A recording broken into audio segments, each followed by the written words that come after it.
Ito ang Bombo Radio Philippines. Fully digitalized. Numero 1 sa balita, komentaryo, drama at serbisyo publiko. Bombo Radio Philippines. Bombo Radio Philippines. Ang inyong #1 at most trusted radio network in the country. Basta Radio Bombo! Oras sa Bombo Radio Iloilo, Philippine Standard Time, 28 minutos na o kung 52 minutos na nakaligad sa takna nga alas 11. Welcome sa pagpangalagad sa Bombo Hanay sa Udto diri sa DYFM Bombo Radio Iloilo, ang flagship station sa the #1 and most trusted radio network kinakantra ang Bombo Radio Philippines. Adlaw kita karon sang Huwebes, Disyembre 28, tuig 2023. Sa aton sinikaron nga New Year's countdown. To all Star Nation and Kabombo, we all would like to. Apat na lang kadlaw kag bagong tuig na. Sa gihapon ini mo lagari mo ang kurman, Bombot Shama Blanco Hover kagkaroon sa madalakuan kag mga nagapaw ng mga balita. Iloilo City Traffic Management Unit nagapreparar na para sa another holiday rush sa syudad sa Iloilo. Pagpo sa mga pahibalo, ilabi na sa Facebook page, inalantaw nga himuon para makabulig sa publiko. Bureau of Fire Protection nagpanugyan sa publiko nga hindi magpalubok sa firecrackers sa sulod sang balay. Iloilo City Police Office nagpanumdom nga maglikaw sa illegal nga palupok, proactive measures, iga patuman sa pila ka mga area sa syudad. Pagpamomba sang or paghaboy sang granada sa wing van ni Sangguniang Bayan Cartagena sa Banwa sang Masin, wala pa sang person of interest. Tanod nga nakatiro sa isa ka pumuluyo sa Barangay Santos San Dionisio na talana nga pagapasakaan sang kaso. Kag Junril Casimiro may mensahe kung sila ni Nauya Inoue ang mga tumangay sa ibabaw sang ring. Hambal ni Cuadro Alas siling niya ano lang to do kumbaga pampainit lang to nga fight ang Marlon Tapales sa Nauya Inoue no sa ton sini nga mga kabumbo pero matutuod sini kuno ang enkwentro sa ibabaw sang boxing ring kung sila nga duha ang mag-atubangay mga kabumbo. Pero ang kampo sang undisputed, undefeated super bantamweight champion sa karon nga si Nauya da Monster Inoue ang wala sang gana no nga magsapak sa kay Junrela Casimiro kag sa iya sini nga mga antics, sa iya sini iya nga mga nagkalain-lain nga mga strategiya sa iya nga channel, YouTube channel, no? Sa iya sini nga mga vlog kung sa diin gina pabati-bati Andre ang Japanese undefeated, undisputed fighter. Ano ay hanang rason kung nga do way sa bungog ni Nauya Inoue kagaway gid sa listahan, no? Bisan sa iya sini nga mga promoter ang pangalan ni Janril Casimiro. Muni madalakuan mabalita, issues kay impormasyon karon nga ton sini nga pagatutukan diri sa pagpangalagad sa nga Bombo Hanay sa udto sa DYFM Bombo Radio Iloilo. Oy sa mga kabombo bala nato na, no? Palinton sa tanan. Hilabi pa sa may mga kabataan bala sa sini iyang pagsulog naton or pagsugalaw naton sa bagong tuig. Isa sa mga nagapanguna karon nga makahalalit nga sahi isang firecrackers amo ang ginatawag sini nga Watusi. Ang Department of Health nagpagwa diri sang warning nga hindi lang makahalalit kundi makamamatay pa ining Watusi. Kay man ining Watusi nagaangkon no sang yellow phosphorus, potassium chlorate, potassium nitrate kag trinitropolone, mabiyan kung ining TNT nga ginatawag po pero no kabudlay magali tunlon ang trinitropolone sa aton sini nga mga kauturan gani masami ini no nga nagakasalaan kuno iya nga dulce sa aton sini nga mga kabumbo tibangod sini sa mga kabataan posible nila matulon ini ti delikado ini katama may ari diri sang warning ang tawag siya ang Department of Health nga likawan gini ang mga watuse nga nibala sa aton sini karon niya nga mga kabumbo kay way ni sang kaywan halit lamang ini. No? Magsiling ka makahalalit ya mo to bangod nga may mga chemical ini siya nga angkon sarang ini nga magpisik sa mata mo, mabulag ka, mapiktuan ang imo sini nga vision. No? Kag kadamo sang kahalitan pananglitan abi karon iya nga naigo ikaw sa watusi, napaso ikaw sa watusi, no? O kung natulon mo ang watusi sa aton sino makabombo suno diri sa Department of Health, hindi giguno pagpasukahon, no? Ang bata posible hatagan ini sang hilaw nga puti sini sa itlog 6 tubtob 8 ining puti sa itlog nga hilaw bla, no? Sa mga may edad 8 tubtob 12 kaputi nga itlog, no? Hilaw sa aton sinima ipainom nyo sa ila. No? Dugangan aton ini karon later on sa aton sining pagpangalagad hatag sang igtulupangod sa sining mga illegal kag makahalalit nga mga firecrackers banwa. Bantayan ang detalye sini pagbalik sa Bombo Aray sa utong pagkatapos ang Bombo Network News. Masami bala nga nagabiring ang imutiil? Suno kay Dr. John Hubert Pua, isa ka orthopedic surgeon, masami nga mabatyagan ang cramps sa idalom nga parte sang lawas. Apang mas delikado kung masami mo ini mabatyagan sa ibabaw nga parte sang imo lawas, kaangay sang kamot, bangod posible ini nga palatandaan sang mas malala nga balatian, kaangay sang sakit sa tagipusoon, diabetes, kag hypothyroidism. Nagpanugyan ang doktor nga ang pinaka-epektibo nga solusyon sa cramps amo ang stretching exercise tubtob madula ang pagbiring. Nakahibalo ka bala nga ang color ang makaapekto sang imo nga modo? Santo sa pagtuon sang American Home Shield, mayara sang correlation ang color kag mood. Kaangay sang pula nga nagapataas ang blood pressure kag heart rate. Apang mas maayo ang duag nga pula kunyara ini sa kusina, bangod mas nagapagana ini sa pagkaon. Ang shades nga blue kag green ang ginaabiso sa mga psychologist nga nagakadapat yara sa sulod sang imo kwarto. Ito ang Bombo Radio uno sa balita, komentaryo, drama at serbisyo publiko. Bombo Radio Philippines. Bombo Radio Philippines. Ang inyong #1 at most trusted radio network in the country. Basta Radio Bombo!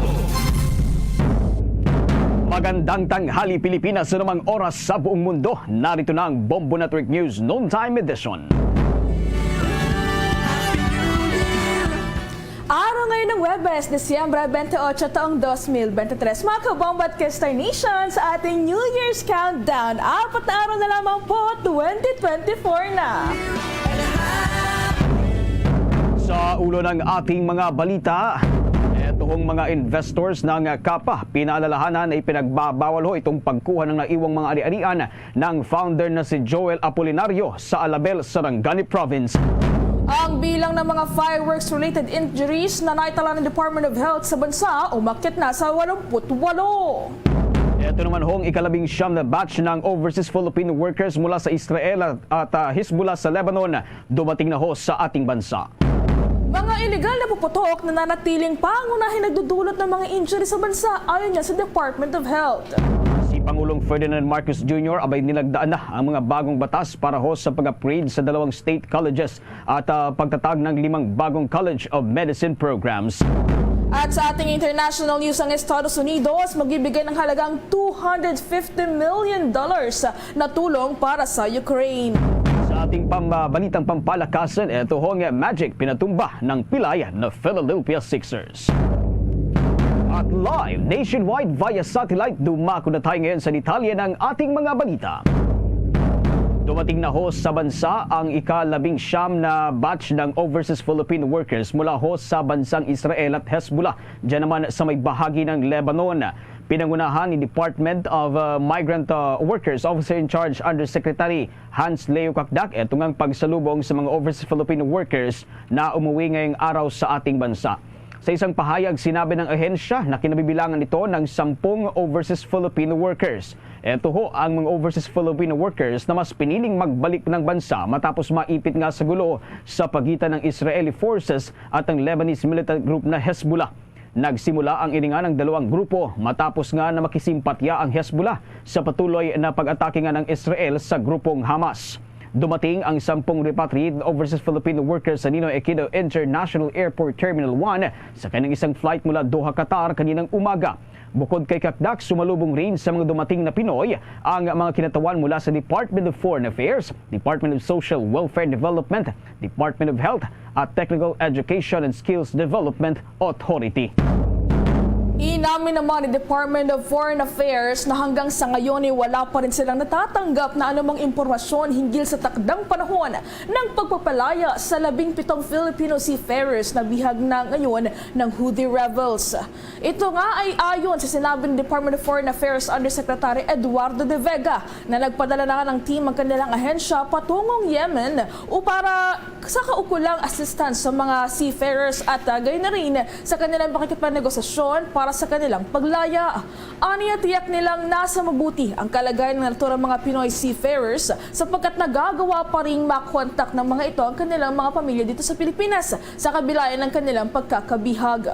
Kung maalala, on board ng isang Bahamas flagged vehicle carrier Galaxy Leader ang mga naturang Pinoy seafarers nang salakayin ito ng Houthi rebels sa bahagi ng Red Sea noong Nobyembre 19 ng taong kasalukuyan. Ang pagkatake na ito ng naturang militanteng rebelde ay sinasabing bahagi ng kanilang pagpapakita ng suporta sa militanteng grupong Hamas sa gitna yan na nagpapatuloy na digmaan nito sa Israeli Defense Forces sa Gaza City. Matatandaan din na dahil sa mga pag-ataking ito ng naturang rebeldeng grupo ay dineklara ng International Bargaining Forum ang timog na bahagi ng Red Sea at Bab el-Mandeb Strait bilang high-risk area. Kasunod na rin ang mga ginagawang missile attack ng Houthi rebels sa isa pang container ship na sa patungo sana sa Saudi Arabia. Samantala sa gitna ho nitong papalapit nga na pagdiriwang sa pagsalubong sa bagong taon, ituhing 2024 ay patuloy pa ring nadaragdagan. Ito namang bilang ng mga pasaherong naitatala ng Philippine Coast Guard sa iba't ibang pantalan dito ho sa buong Pilipinas. Batay sa pinakahuling datos na inilabas ng Philippine Coast Guard kahapon, Disyembre 27, taong 2023 ay pumalo na sa kabuang 222,095 itong bilang ng mga pasaherong kanilang naitala sa mga pantalan sa iba't ibang bahagi ng bansa. Mula sa naturang bilang aabot ho sa 120,372 ang pawang mga outbound passenger, habang nasa 101,723 naman ang mga na-monitor nitong mga inbound passenger. Bilang bahagi pa rin ng Oplan Biyaheng Ayos Pasko 2023 ng Philippine Coast Guard ay nagpakalat din ito ng kabuang 5,912 na mga frontline personnel sa 15 Philippine Coast Guard districts na umi-inspeksyon naman sa 883 na mga barko at 1,266 na mga motor bangkas. Inaasahang magtatagal hanggang sa Enero 3 sa susunod na taon ang heightened alert status ng Philippine Coast Guard mula nang ipatupad ito noong Disyembre 15 ng kasalukuyang taon. Ito ay bilang paghanda sa pagdagsangan nitong mga pantalan ng marami mga pasaherong uuwi sa kani-kanilang mga probinsya.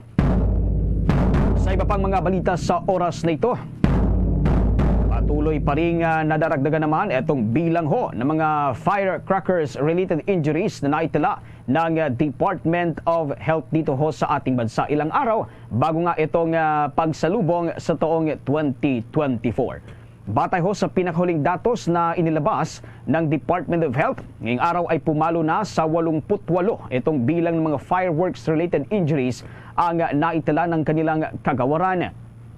Ito ay matapos nga na makapagtala itong ahensya ng 13 dagdag na mga bagong kaso neto hong fireworks-related injuries na may edad 5 taong gulang hanggang 49 na taong gulang na kinabibilangan naman ho ng 10 lalaking biktima.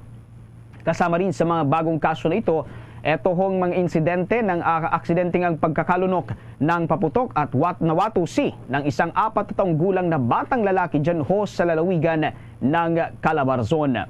Nasa 12 sa mga insidenteng ito ho ay nangyari sa loob ng kanilang mga tahanan ng mga biktima at gayon din sa mga kalye. 5 sa mga bagong na-injured nga ay nang dahil sa paggamit ng ipinagbabawal na paputok. Samantala, batay pa rin sa datos nito hong Department of Health ay lumalabas na karamihan sa mga naitatala nitong kaso nitong fireworks-related injuries ay napaulat naman dito sa may bahagi ng National Capital Region na nakapagtala ng 31 kaso na sinundan naman ng 11 kaso mula ho dito sa may Central Luzon at 10 kaso naman mula sa Ilocos Region. Samantala, nakatakdang magsimula ang operasyon ng Upper Wawa Dam sa pagtatapos yan ng taong 2025. Sa isang pahayag, sinabi ni Prime Infra-led Wawa Corporation Incorporated na ang pag-unlad ng konstruksyon na Upper Wawa Dam na siyang pangalawang yugto ng Wawa Bulk Water Supply Project ay higit sa 70% na sa ngayong Disyembre ng taong kasalukuyan.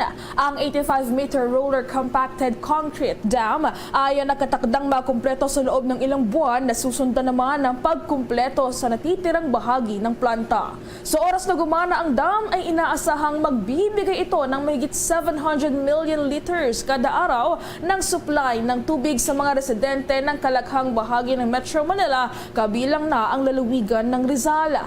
Ang Upper Wawa Dam ay makakatulong din na mabawasan ang pangmatagalang problema ng pagbaha sa mga downstream na lugar at lokalidad sa Marikina River.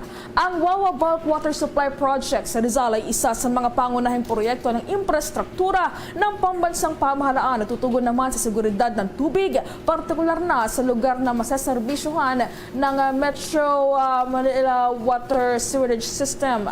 Ang proyekto ay ang pinakamalaking water supply dam na ginawa sa mahigit 50 taon nang itanayo ang Angat Dam. Una na rito, ang naturang dam ay magtataas ng kapasidad ng Manila Water Company ng mahigit 30%. Sa iba pang mga balita sa oras na ito, nagpasalamat ho ang Department of Migrant Workers sa mga pamahalaan ng Taiwan at Hong Kong sa paglalaan nga nitong dagdag na pasahod para sa mga overseas Filipino workers sa naturang mga lugar.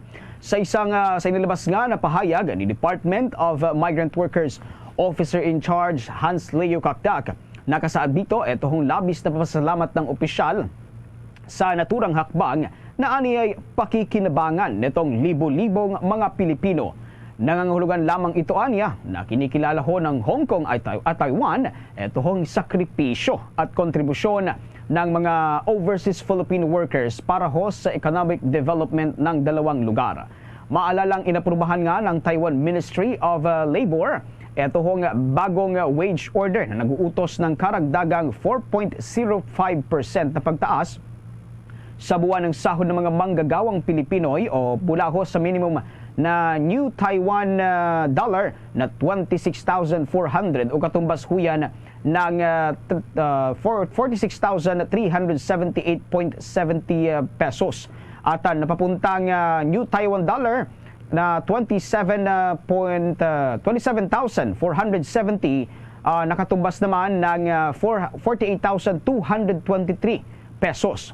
Para naman sa mga overseas Filipino workers dyan ho sa may bahagi ng Hong Kong, tataas ho itong matatanggap ng mga overseas Filipino workers na sahod ng hanggang sa 4,870 Hong Kong dollars o katumbas huyan na ito hong 38,010 pesos na sahod. Ito ay katumbas ng pagtaas nga ng 140 Hong Kong dollar mula ho sa dating 4,730 Hong Kong dollar o katumbas ho ng 36,917 pesos na pasahod. Sa kasalukuyan, mayroong 196,364 overseas Filipino workers ang nagtatrabaho nga bilang domestic workers sa Hong Kong at inaasahang makikinabang dito, habang sa Taiwan ay may kabuang 123,768 na mga overseas Filipino workers na makikinabang sa bagong pasahod. Ayon naman sa World Bank, ang Pilipinas ho ay nananatiling lower middle income economy. Mga kabombo at Kester Nation, lumalabas sa datos na hawak ngayon ng Department of Health na nangunguna ang mga iligal na puputok sa pangunahing nagdudulot ng injury sa mga biktima. Tinukay ng Department of Health ang mahigit 80 mga naitala nitong biktima hanggang kahapon Desyembre o hanggang ngayon po yan araw, kung saan nasa mahigit 20% sa mga ito ay dahil sa iligal na paggamit ng paputok na boga. Sinundan nito ng 5-star na may 19% at pumangatlo naman ng quitting diabetes na mayroong 12%. Sa 23 ng mga bagong kasong naitala ng Department of Health, 2 rito ay naputulan ng bahagi ng kanilang katawan at dulot yan ng paggamit ng plapla. Isa rin sa mga paputok na ipinagbabawal sa ilalim ng batas. Ayon pa sa naturang kagawaran, marami na ang mga biktimang nadala sa mga pagamutan na kinailangang putulan ng bahagi ng kanilang mga katawan tulad na lamang ng daliri, habang mayroon ding insidente na tinamaan ang mata ng isang biktima. Patuloy naman ang ginagawang surveillance ng ahensya kasabay ng papalapit na pagsalubong sa darating na bagong taon. Sa kasalukuyan, maraming mga local government units na ang nagbabawal o naglabas ng total ban sa mga puputok. Alinsunod na rin yan sa panawagan ni Interior and Local Government Secretary Benjamin Abalos Jr. sa mga local government units na ipagbawal ang paggamit ng pagpapaputok ng mga firecrackers. Samantala, umapila ngayon ang toxic watchdog group na Ban Toxic sa Philippine National Police at mga local government units na gumawa nga ho nitong mga hakbang upang malabanan hong talamak na bentahan ng mga iligal na paputok sa mga merkado sa bansa. Ilang araw nga bago itong pagsalubong sa bagong taon. Batay ho sa isinagawang monitoring ng Ban Toxic sa ilang tindahan dito ho sa Metro Manila, natukoy nito na marami pa rin ang mga ibinibenta na iligal na mga paputok. Ito ay kinabibilangan nga ng mga sumusunod. Ito hong atomic, piccolo, special plapla, whistle bombs, bawang, 5-star, dugong at iba pa. Sa isang pahayag, sinabi ni Tony Dizon, toxic campaigner ng Ban Toxic, para dapat na magkaroon nga ng mahigpit na monitoring tuhong kapulisan at mga lokal na pamahalaan laban nga sa mga ibinibentang iligal na paputok dito ho sa ating bansa. Aniya, nakakabahala kasi ang patuloy na bentahan nito at nakatatakot rin na baka mapasakamay ng publiko lalo na ng mga bata. Ito aniya ay maaaring magdulot ng seryosong banta sa kalusugan ng tao at magdulot ng disgrasya. Ito hindi lang peligroso sa tao pati na rin sa kalikasan. Kung maalala, nagpakita nga ng pagsuporta itong Ban Toxic sa Philippines sa panawagan ng Department of Interior and Local Government na ipatupad na itong total ban sa mga produktong paputok dito ho sa ating bansa. Samantala, kumuha naman tayo ng mga dagdag pang mga pag-uulat mula sa ating mga kasamahan dahil ang publiko raw pinanghihinay-hinay ng senador sa pagkonsumo ng kuryente ngayong nakakaranas ng pagtaas ng bayarin sa kuryente o electricity sa gitna ng holiday season. Habang ang 2024 national budget naman tutugon raw sa pangailangan ng mga Pilipino sa susunod na taong 2024. Yan ang tinutukan ni Bombo J.C. Galvez.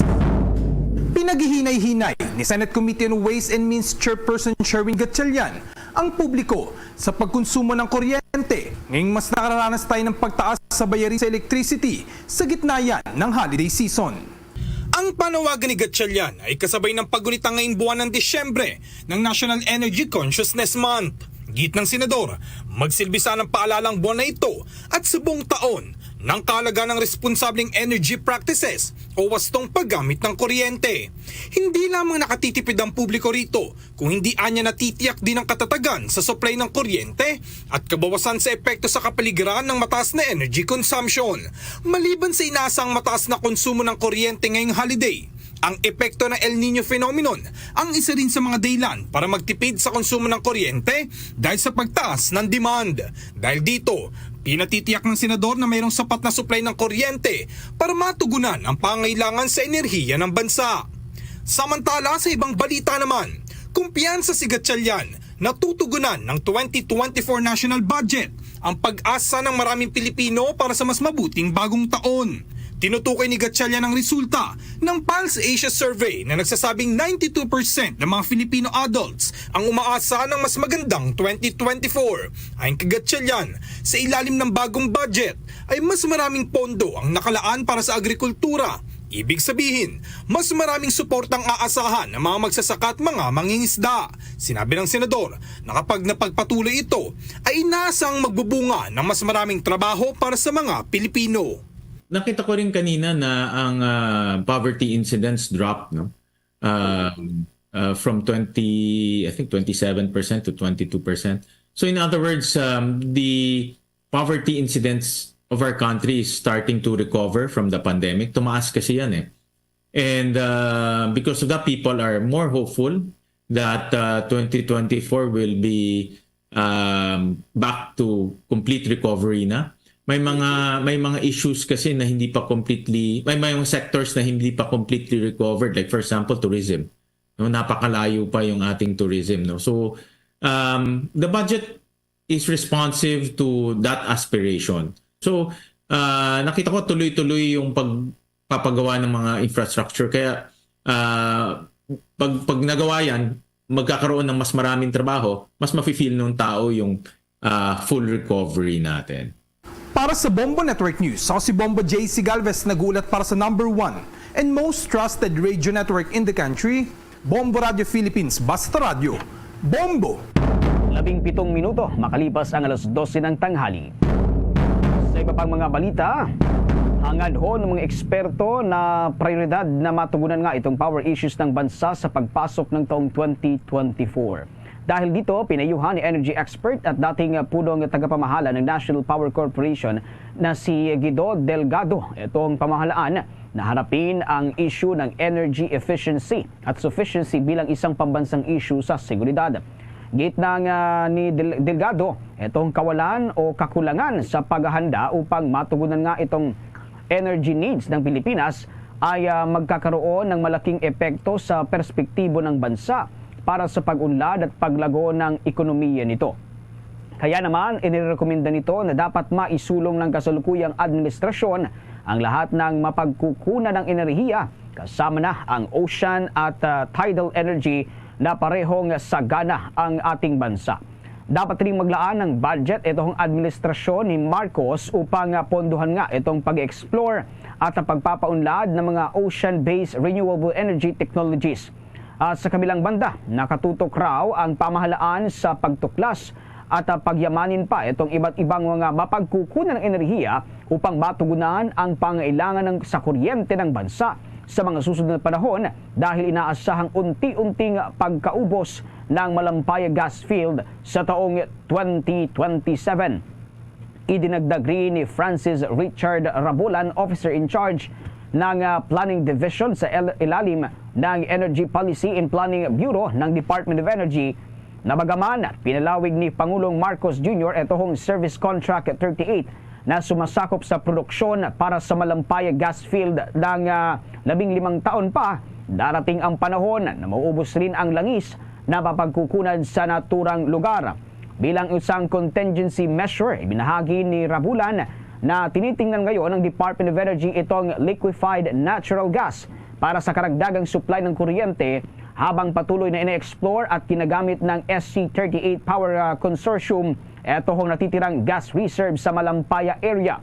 Binanggit ng Energy Executive na dapat ding gamitin itong iba't ibang mapagkukunan ng enerhiya tulad ng geothermal, solar, hydro at wind, gaya ng inaasahan sa RA 9513 dahil naapektuhan nga itong ang oil at gas exploration dyan nga sa West Philippine Sea ng patuloy na territorial conflict sa pagitan ng Pilipinas at ng bansang China. Sa dagdag pa mga pagbabalita, tukoy na ng 4th Infantry Division ng Philippine Army ang pagkakakilanlan ng 7 sa 10 miyembro ng komunistang teroristang grupo ng New People's Army na nasawi sa engkwentro laban sa mga tropa ng militar sa bahagyan ng Malaybalay City sa Bukidnon nitong nakalipas sa Disyembre 25 ng taong kasalukuyan. Ayon kay Lieutenant Colonel Anthony Bacus, ang commanding officer ng 8th Infantry Battalion, kabilang sa mga natukoy ng kasundaluhan ay ang mag-asawang top leader ng Communist Party of the Philippines People's Army terrorist na sina Beverly Sinunta o alias Ayang at asawa nitong si Alfredo Banawan o alias Alab. Gayun din ang kanilang anak na kinilalang si Chen Chen Banawan o alias Pau o Chin Chin na pawang mga residente ng Sitio Trucat, Barangay Kawayan sa Quezon Province, Bukidnon. Habang kinilala naman ng mga otoridad ang 4 na iba pang mga nasawing rebelde na sina Penita Singaman o alias Pening, Bebot Solinay o alias Ligid, Aurelio Gonzales alias Alvin at isang individual na nagngangalang Louie. Ang naturang mga rebelde ay nakilala ng mga otoridad batay sa previous data profile na hawak ng militar at sa tulong na rin ng kanilang mga pamilya at gayon na rin ng dati nilang mga kasamahang rebelde na ngayon nagbalik loob na sa pamahalaan. Samantala sa ngayon ay patuloy ang ginagawang pakikipag-ugnay ng 8th Infantry Battalion sa pamilya ng mga nasawing rebelde, gayon na rin sa Philippine National Police at maging sa mga local government unit para naman sa proper disposition at turnover sa kanilang mga labi. Kasabay nito ay sinabi rin ni Lieutenant Colonel Bacus na nagpapatuloy din ang kanilang pakikipag-ugnayan sa iba't ibang mga intelligence communities at dating mga rebelde para naman sa pagkakakilanlan pa ng 3 pang mga bangkay ng nasawing mga rebeldeng nakasagupa ng mga militar.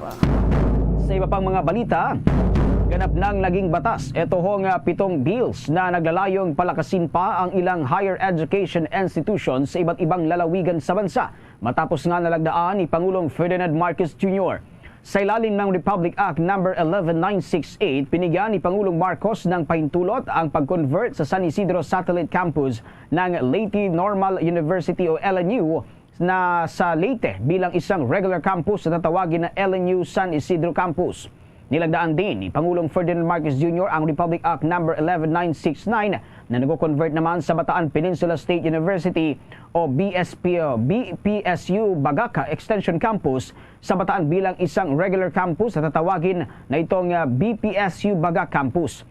Ang iba pang mga batas na pinirmahan nga ng naturang punong ehekutibo ay ang pagtatatag ng mga colleges at medicine tulad ng Benguet State University College of Medicine sa La Trinidad Benguet at Southern Luzon State University College of Medicine dyan naman sa Lucban, Quezon.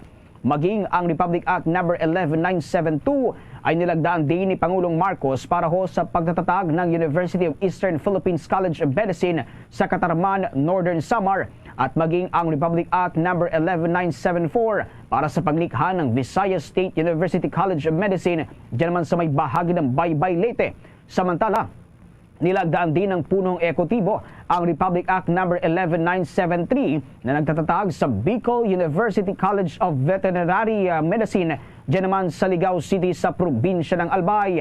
Sa ilalim ng mga naturang bagong batas, maaari nang magtakda ang mga higher education institution ng Doctor of Medicine Program kasama na ang Integrated Liberal Arts and Medicine Program upang bumuo ng isang hanay ng profesional na mga doktor at mapalakas nga itong healthcare system dito sa Pilipinas. Nakikiisa naman ang Manila Electric Company sa paghahanda para sa inaabangang prosesyon ng Itim na Nazareno sa Enero 9 ng susunod na taon. Wala pang 2 linggo bago ang traslasyon procession ng kagalang-galang na Poong Jesus Nazareno, tumugon ang Meralco sa kahilingan ng Manila Local Government Unit na magsagawa ng wire clearing operation sa ruta ng prosesyon ng Itim na Nazareno upang matiyak ang kaligtasan ng mga deboto. Sa pakikipagtulungan ng pamahalaan ng lungsod ng Maynila at mga telecommunication at cable companies ay nagsagawa ang power firm ng anti-dangling at unauthorized wire attachment operations doon po sa bahagi ng Quiapo, Maynila. Ito ay upang makatulong na matiyak ang kaligtasan na inaasahang malaking pulutong ng mga deboto na bahagi ng prosesyon 3 taon pagkatapos ang pandemya. Noong nakarang taon, nagsagawa ng Walk of Faith ang Quiapo Church na dinaluhan din ng libo-libong mga mananampalataya. Sa katatapos lamang na wire cleaning operations, Operation Urban Blight, ay inalis ng mga crew at engineer ng Meralco ang mga idle wire at sinuri ang integridad ng mga poste sa ruta ng prosesyon upang matiyak ang kaligtasan ng publiko.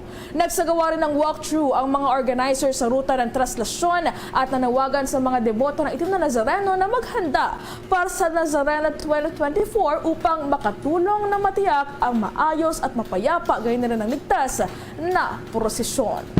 Samantala, patuloy ho ang pagbibigay babala ng Land Transportation Franchising and Regulatory Board dito ho sa mga operators at drivers na labis kong maningil ng pamasahe at tumatanggi ho sa ating mga pasahero.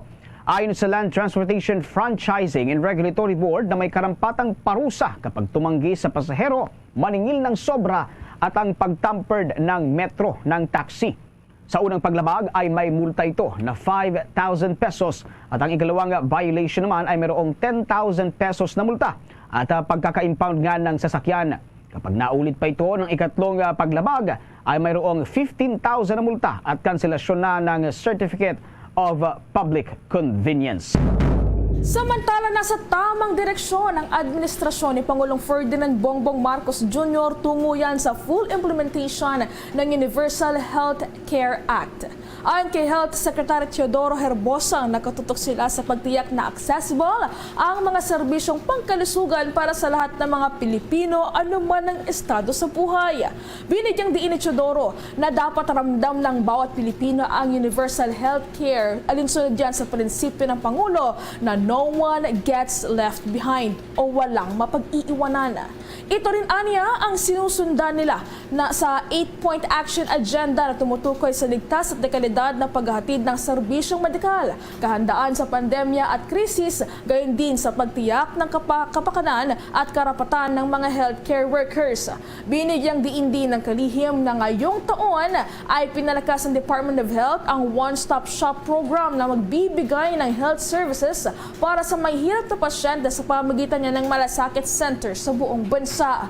Sa katunayan, hanggang nitong Setyembre ay umabot na sa 159 malasakit centers kung saan pinakahuling binuksan at pinasinayaan ang sa Bislig District Hospital sa bahagi ng Bislig City, Surigao del Sur. Ipinatupad rin ng ahensya sa direktiba ng Pangulo ang whole of society approach sa paglaban ng tuberculosis at HIV o AIDS. Samantala, ipinapasa na lamang ng Department of Trade and Industry itong shrinkflation phenomenon sa mga manufacturers. Sinabi ho ni Department of Trade and Industry Assistant Secretary Amanda Nograles, ito ang kaparaanan ng mga manufacturers na pilitin o bawasan nga ng bigat ang kanilang produkto para mapanatili ang presyo nito. Dagdag pa nito na malaya ho ang mga manufacturers na gawin ito at itinuturing na business decision ang nasabing pagbabago ng mga produkto basta't hindi nasasakripisyo ang kalidad ng kanilang mga produkto. Maaari lamang gumalaw ang kanilang ahensya kapag mayroong paglabag sa naturang Price Act. Samantala, kuha pa tayong dagdag pang mga pag-uulat dahil ang mga magsasaka raw umaalma dahil sa mas napipinsala pa raw ng pinababang taripa ng mga agriculture products sa kanilang kabuhayan. Ayon po yan sa isang grupo ng mga magsasaka. Yan ang pag-uulat ni Bombo Eliza Eclarinal. Mas napipinsala pa ng pinalawig at pinababang taripa ng ilang mga agricultural products ang mga magsasaka sa buong bansa. Ayon kay Federation of Free Farmers President Raul Montemayor, hindi naman nakikinabang ang mga consumers sa ipinatupad at pinalawig na pagbaba ng taripa sa ilang mga agricultural products. Anya, napipinsala pa ang mga magsasaka dahil sa pinababang taripa. Ito'y dahil na rin sa mga inaangkat na bigas ng ating bansa mula sa iba't ibang mga panig ng mundo. Ayon kay Montemayor, ang mas kumikita ngayon ay ang mga importer ng bigas na kung saan pa ay hindi naman ipinapasa sa mga consumers. Well, hindi po namin tinututulan yung kanilang pakay na pababain yung presyo ng mga prime commodities, ng karne at bigas, no? Pero ang sinasabi namin, itong pagbababa ng taripa, 3 taon na yan umiiral. Hindi naman tumalab. Bakit pa nila pinagpapatuloy na nawawalan lang ng tariff revenue ang gobyerno at napipinsala yung ating mga magsasaka, hindi naman nakikinabang yung consumer? Ano yung logic nila? Kaugnay nito ay aminado naman ang nasabing grupo ng magsasaka na mayroong kakulangan sa supply ng mga agricultural products tulad na lamang ng bigas at karne ng baboy. Ngunit iginiit pa rin ng Federation of Free Farmers na hindi dapat umaasa ang gobyerno ng ating bansa sa mga pag-aangkat dahil masasanay lamang ang pamahalaan na mag-rely sa importation kung may pagkukulang sa supply ng mga agricultural products. Well, meron kakulangan sa supply sa karning baboy, sa bigas.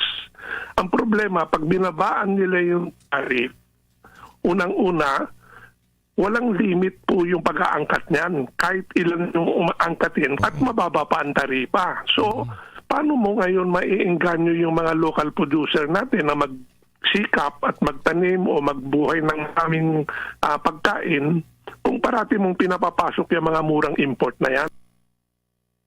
Para sa Bombo Network News, Bombo Eliza Eclarinal nag-uulat para sa #1 and most trusted radio network in the country, Bombo Radio Philippines, Basta Radio, Bombo! Oras 28 minuto bago sumapit ang alauna ng hapon. Samantala, asahan ho itong mas mataas na presyo ng mga basic necessities at prime commodities sa susunod na taon. Ito ho ay batay sa projection ng Department of Trade and Industry. Ayon kay Trade Assistant Secretary Amanda Nograles, asahan ho ang pagtaas sa presyo ng mga naturang commodities sa unang 3 buwan ng taong 2024. Dahil na rin sa maraming mga manufacturer ang naghain ng kanilang notice para sa taas presyo. Kinabibilangan ito ng mga produktong sardinas, processed milk, condensed milk, kape, tinapay, instant noodles, asin, sabon, bottled water, meatloaf at iba pa. Ayon sa opisyal, ang mga inihaing notice ay kinabibilangan ho ng 83 items mula sa 63 items mula ho sa 80 manufacturer na inihain mula sa panoong unang quarter ng taong 2023. Ayon pa sa naturang opisyal, hindi magiging sabay-sabay ang ibibigay na approval sa mga inihaing notice mula sa mga producer. Tiniyak naman ng opisyal na ilalaan ng Department of Trade and Industry ang kanilang focus nito sa mga naturang commodities at babantayan nga ang anumang mga mangyayaring itaas presyo ng naturang mga produkto. Sasalubungin naman ng mas mataas na rental rate ng mga Pilipino sa taong 2024 kasunod ng pag-aproba ng National Human Settlements Board sa 4% pagtaas sa buwan ng residential rental rate. Ito ay para sa mga mas mababa sa 10,000 pesos na rental fee. Katwirang Department of Human Settlements and Urban Development, ito raw ay upang maiwasan ang anumang unwarranted rental hike sa pagitan ng mga lower income families. Ayon pa sa naturang kagawaran, partikular na kay Undersecretary Henry Yap, ang desisyon ng Housing Board ay batay sa naunang rekomendasyon ng National Economic and Development Authority kung saan nais ng ahensya na magkaroon ng pare-parehong maximum percentage increase ang mga nakabase sa inflation rate target ng kasalukuyang administrasyon. Ayon pa sa opisyal, pinag-aaralan din muna at sumailalim sa proseso at pagre-repaso ang inilabas na desisyon batay na rin sa iba't ibang salik katulad na lamang ng estado ng economy ng ating bansa, annual family income, gastusin, census ng population at gayon census ng housing o mga pabahay. Ang mga naturang salik anya ang naging basihan ng Housing Board sa kanilang pagbuo sa tinawag nitong most sound, feasible and fair figure na pagtaas ng buwanang rental rate. Magiging epektibo naman ito mula Enero 1 hanggang Desyembre at 31 ng susunod na taon. Nagpahayag naman ng pagkadismaya ang labor group na Partido Manggagawa ukol ho dito sa minimum wage increase na inaprubahan nga ng Department of Labor and Employment. Ang mga inaprubahang dagdag sahod ngayong taon ayon sa grupo ay hindi nakakasapat upang suportahan nga itong pamilya ng may sapat na proteksyon sa kanilang kalusugan at iahon sila mula sa kahirapan.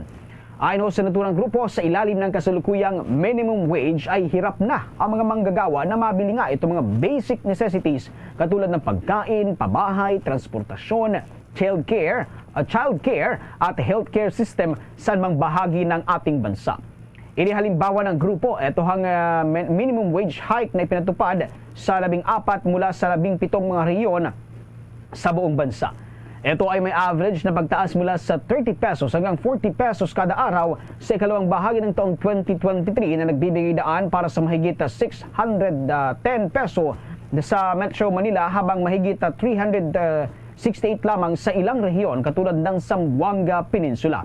Ayon sa grupo, sa realidad ay napakababa ng purchasing power ng kasalukuyang pasahod sa bansa sa kabila ho ng dagdag na minimum wage. Ayon pa sa grupo, nararamdaman ng mga minimum wage earner ang labis na epekto ng mababang pasahod lalo na ngayong holiday season.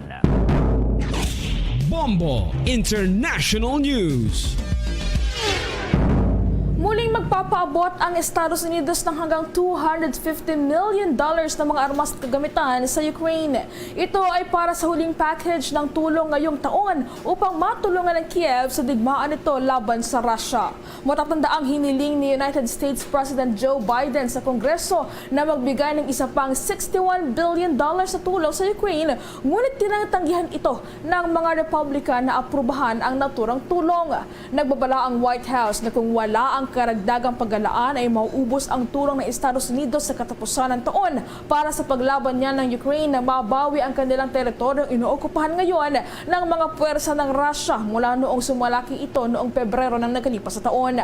Sinabi naman ng United States Secretary of State Antony Blinken na ang pinakabagong tulong na ito ay kinibibilangan ng mga air defense ammunition, karagdagang mga bala para sa high mobility artillery rocket system, artillery ammunition, anti-armor munition at gayon na rin ang mahigit 15 million rounds ng ammunition.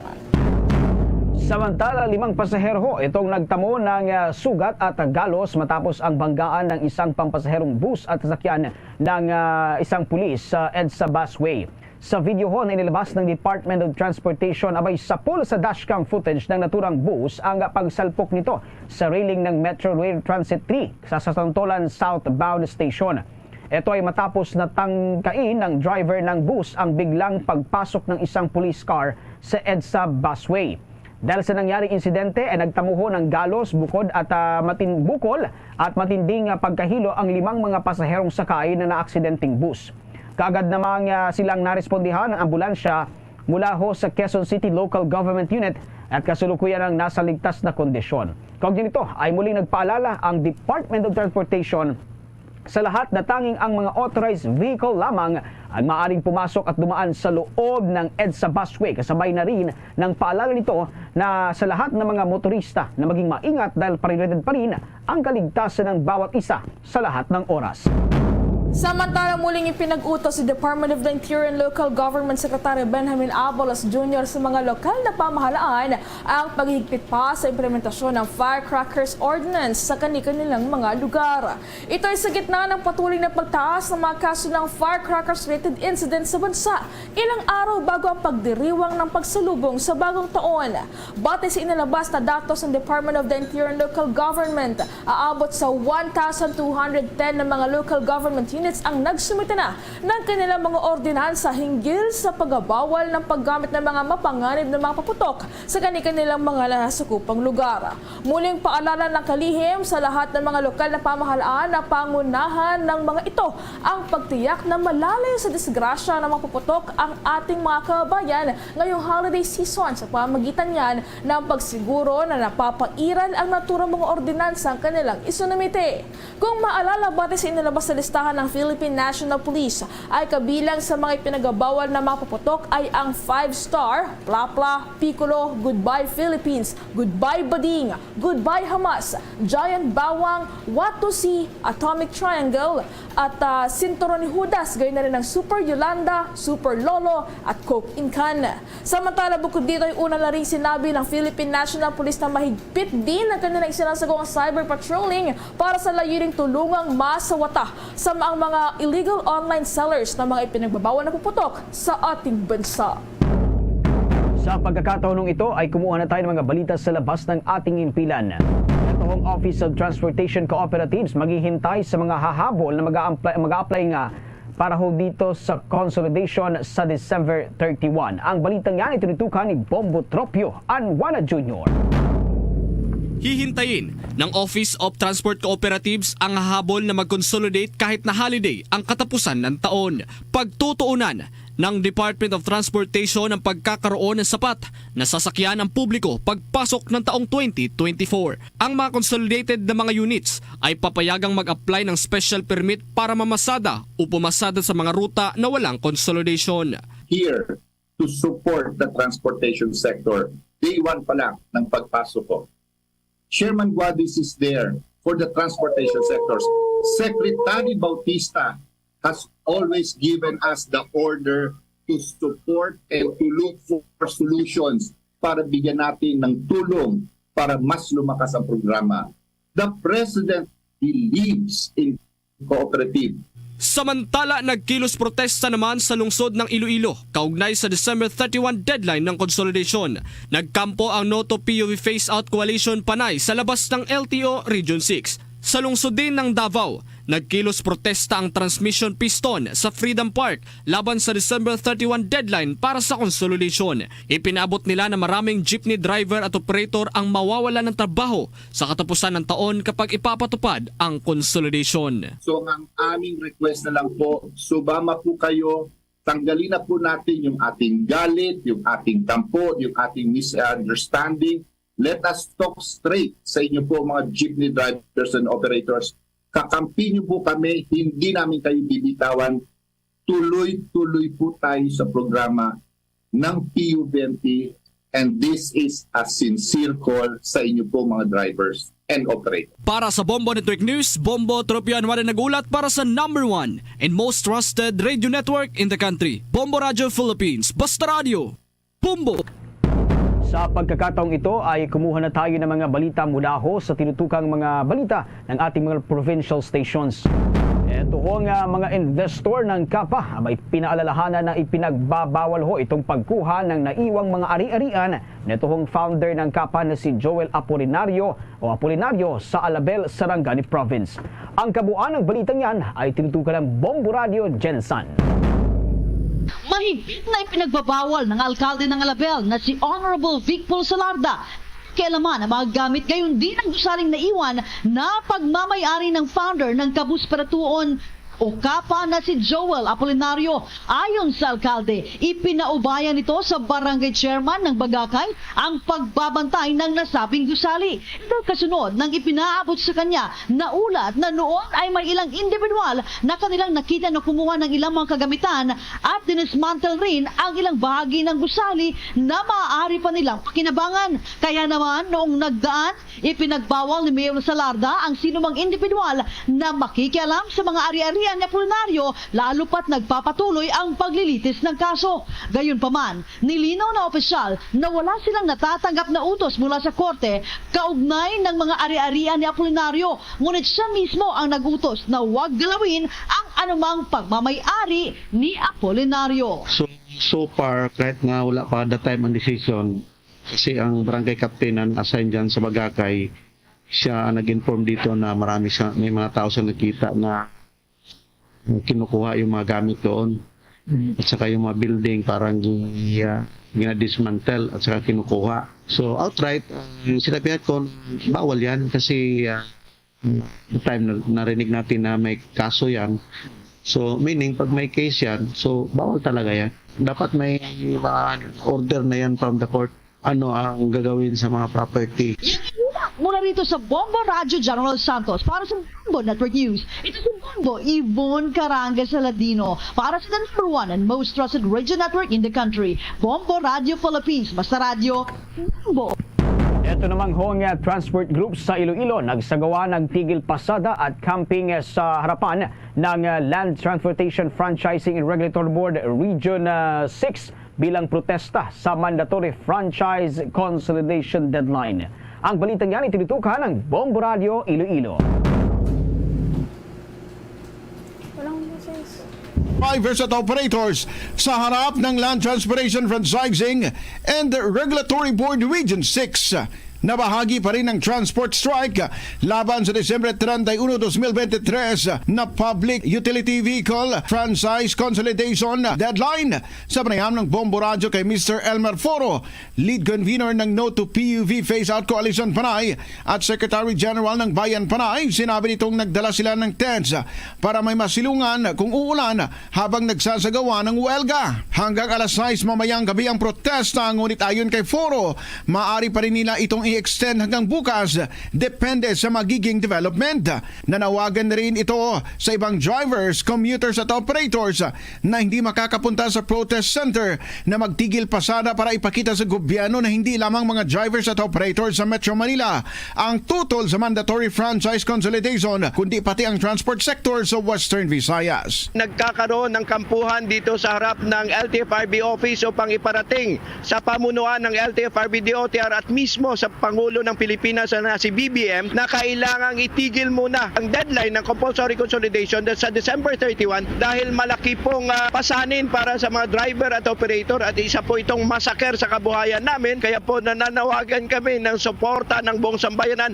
Tulong-tulong po tayo na pigilan ang compulsory consolidation sa December 31 upang mailigtas po natin ang ating mga traditional jeepneys. Si Mr. Elmer Foro. Para sa Bombo Network News, ito si Bombo Ayan Gahete. Para sa number 1 and most trusted radio network in the country, Bombo Radio Philippines. Basta Radio! Bombo! Samantala, ang bilang naman ng mga fireworks-related incidents sa Cagayan Valley umabot na rin sa 10. Ayon yan sa Police Regional Office. Habang ito nga naturang Regional Office, sinira na ang mga nakumpiskang illegal na paputok. Yan ang tinutukan ng Bombo Radio Kawayan. Nadagdagan pa ng 6 ang naitalang kaso ng firecracker-related incident sa Region 2 mula sa ika-6 hanggang sa kahapon ika-17 ng Disyembre. Ito ang iniulat ng DOH Region 2 sa kanilang daily monitoring ng paputok sa Region 2. Sa ngayon, ang kabuuan ng bilang ay umabot na sa 10 kaso ang mga nasugatan dahil sa paputok mula ika-21 hanggang ika-27 ng Disyembre. Ayon sa DOH, mas mataas ito ng 11 baagdan kumpara sa parehong yugto noong nakaraang taon. Pinakamarami sa naitalang kaso ng mga naputukan ay mga lalaki na edad 8 hanggang 29 na karamihan ay mula sa lalawigan ng Isabela. Ayon sa DOH, karamihan o 90% ay mga active user o mismong nagpaputok at 70% ay nagpaputok sa kanilang mga bahay. 5 sa mga ito o 50% ang nagtamo ng blast or burn injury. Ngunit hindi naman naputulan ng kahit anong bahagi ng katawan habang 4 o 40% ang nagtamo ng sugat sa kanilang mga mata. 2 naman o 20% ang naitalang naputukan ng mga daliri at kinailangang putulin dahil sa malalang pinsala. Ayon sa DOH, ang mga paputok na nagdulot ng mga injuries sa Region 2 ay bawang, kwitis at ang boga. Samantala, umabot sa mahigit 2,000 nakumpiskang iligal na paputok ang sinira ng Police Regional Office of Proto at Bureau of Fire Protection o BFP Region 2 sa Lambak ng Cagayan. Sa naging panayam ng Bombo Radyo Kawayan kay Police Major Sharon Malilin, tagapagsalita ng Proto, sinabi niya na upang maiwasan na ang pagtaas pa ng bilang ng mga firecracker-related incidents sa rehiyon ay isinagawa ng pulisya ang pagsira o pagdispose sa mga illegal firecrackers o paputok sa iba't ibang lugar sa Cagayan Valley. Kabilang sa mga sinirang paputok ang Plapla, Super Lolo, Lolo Thunder, 5-Star, Boga, Fountain, Quiton, Quitis, Judas Belt, Whistle Bomb, Bawang, Piccolo, 1-Star, Dancing Dragon at iba pa. Nakabuan na sa 2,485 at nagkakahalaga naman ng 31,121 pesos. Yung mga confiscated and surrendered na firecrackers po ay ito po ay galing sa mga Police Provincial Office at saka mga police stations na kung saan po sir ay meron po sir tayong total of 2,485 of confiscated and surrendered wherein an estimate amount of 31,121 po. Yan ang ulat mula rito sa Bombo Radyo Kawayan para sa Bombo Network News. Ako si Bombo Jason Felina nagulat para sa number 1 and most trusted radio network in the country, Bombo Radyo Philippines. Basta Radyo, Bombo! Ito naman hong Bureau of Fire Protection Aroroy namimigay ho ng bigas at turutot kapalit ho ng pag-surrender ng boga sa layuning walang maitalang fireworks-related injury sa pagsalubong sa bagong taon. Ang balita niyan ay tinutukan ng Bombo Radio Ligaspi. Bumuo ng mga estratehiya ang Bureau of Fire Protection Aroroy sa lalawigan ng Masbate upang maiwasan na makapagdala ng fireworks-related injury sa pagsalubong ng bagong taon. Sa panayam ng Bombo Radyo Ligaspi kay Senior Inspector Nepathali Pusing, Fire Marshal ng Aroroy Fire Station, na pagkasunduan na mamigay ng 2 kilong bigas at turotot kapalit ng boga. Anya, napansin na pagpasok pa lang ng buwan ng Nobyembre ay talamak na ang mga gumagamit ng boga o improvised cannon sa ilang barangay sa bayan na karamihan ay mga kabataan ng sangkota. Kaya mula ngayong araw ay magkakaroon ng paglilibot o pagbabandilyo ang mga tauhan ng naturang fire station sa mga barangay upang hikayatin ang mga gumagamit ng paputok na gumamit na lang ng alternatibong pangpaingay sa pagsalubong ng bagong taon. Nilalayo ng hakbang na hindi lang fireworks-related injury ang maiwasan kundi maging ang sunog. Una nang namahagi ang Bureau of Fire Protection Aroroy sa pagsalubong ng Pasko ng 100 pesos kapalit ng pag-surrender ng mga ginagamit na boga. Na magsagawa ng mga fireworks display na mga private individual po natin. So hindi po natin hinahayaan yan po na doon mismo sa inyong lugar mag-fireworks display po kayo. Kailangan po ninyong kumuha ng permit sa Bureau of Fire Protection para po maisaayos natin ang inyong fireworks display na hindi po makapinsala sa ating mga kapitbahay, sa ating paligid. Ilalagay po natin sa tama yung fireworks display na plano ninyo kung meron man po. Para sa Bombo Network News, mula rito sa Bombo Radio Legazpi, Bombo Beverly Barajas, nag-uulata para sa #1 and most trusted radio network in the country, Bombo Radio Philippines. Basta Radio, Bombo. Ang Police Regional Office Central Visayas naman mahigpit raw na babantayan ng mga puputok habang papalapit ang bagong taon. Ang Cebu City Fire Office ipinayo naman sa publiko at sa mga barangay executive na magtalaga ng barangay firecracker zone sa kanilang mga lugar. Yan ang pag-uulat ng Bombo Radio Cebu. Muling ipinag-utos ng Police Regional Office Central Visayas sa lahat ng police units ng Central Visayas na mahigpit na bantayan ang paputok upang matiyak na walang masasaktan sa pagdiriwang ng bagong taon. Ayon kay Police Lieutenant Colonel Gerard A. Pilari, ang tagapagsalita ni PRO 7 Chief Brigadier General Anthony Abirin, isa sa mga direktiba ng General ay babalaan ang mga tao na huwag magpaputok ng baril upang maiwasan ang sinuman na tamaan ng ligaw na bala. Sa kabilang banda, pinayuhan ng Bureau of Fire Protection Cebu City ang buong lungsod ng Cebu na huwag magpaputok. Gayon din ang mga opisyal na magtatalaga ng isang particular na zone kung saan maaaring magsindi ng paputok ang mga tao upang maiwasan ang mga insidente ng sunog sa panahon ng bagong taon.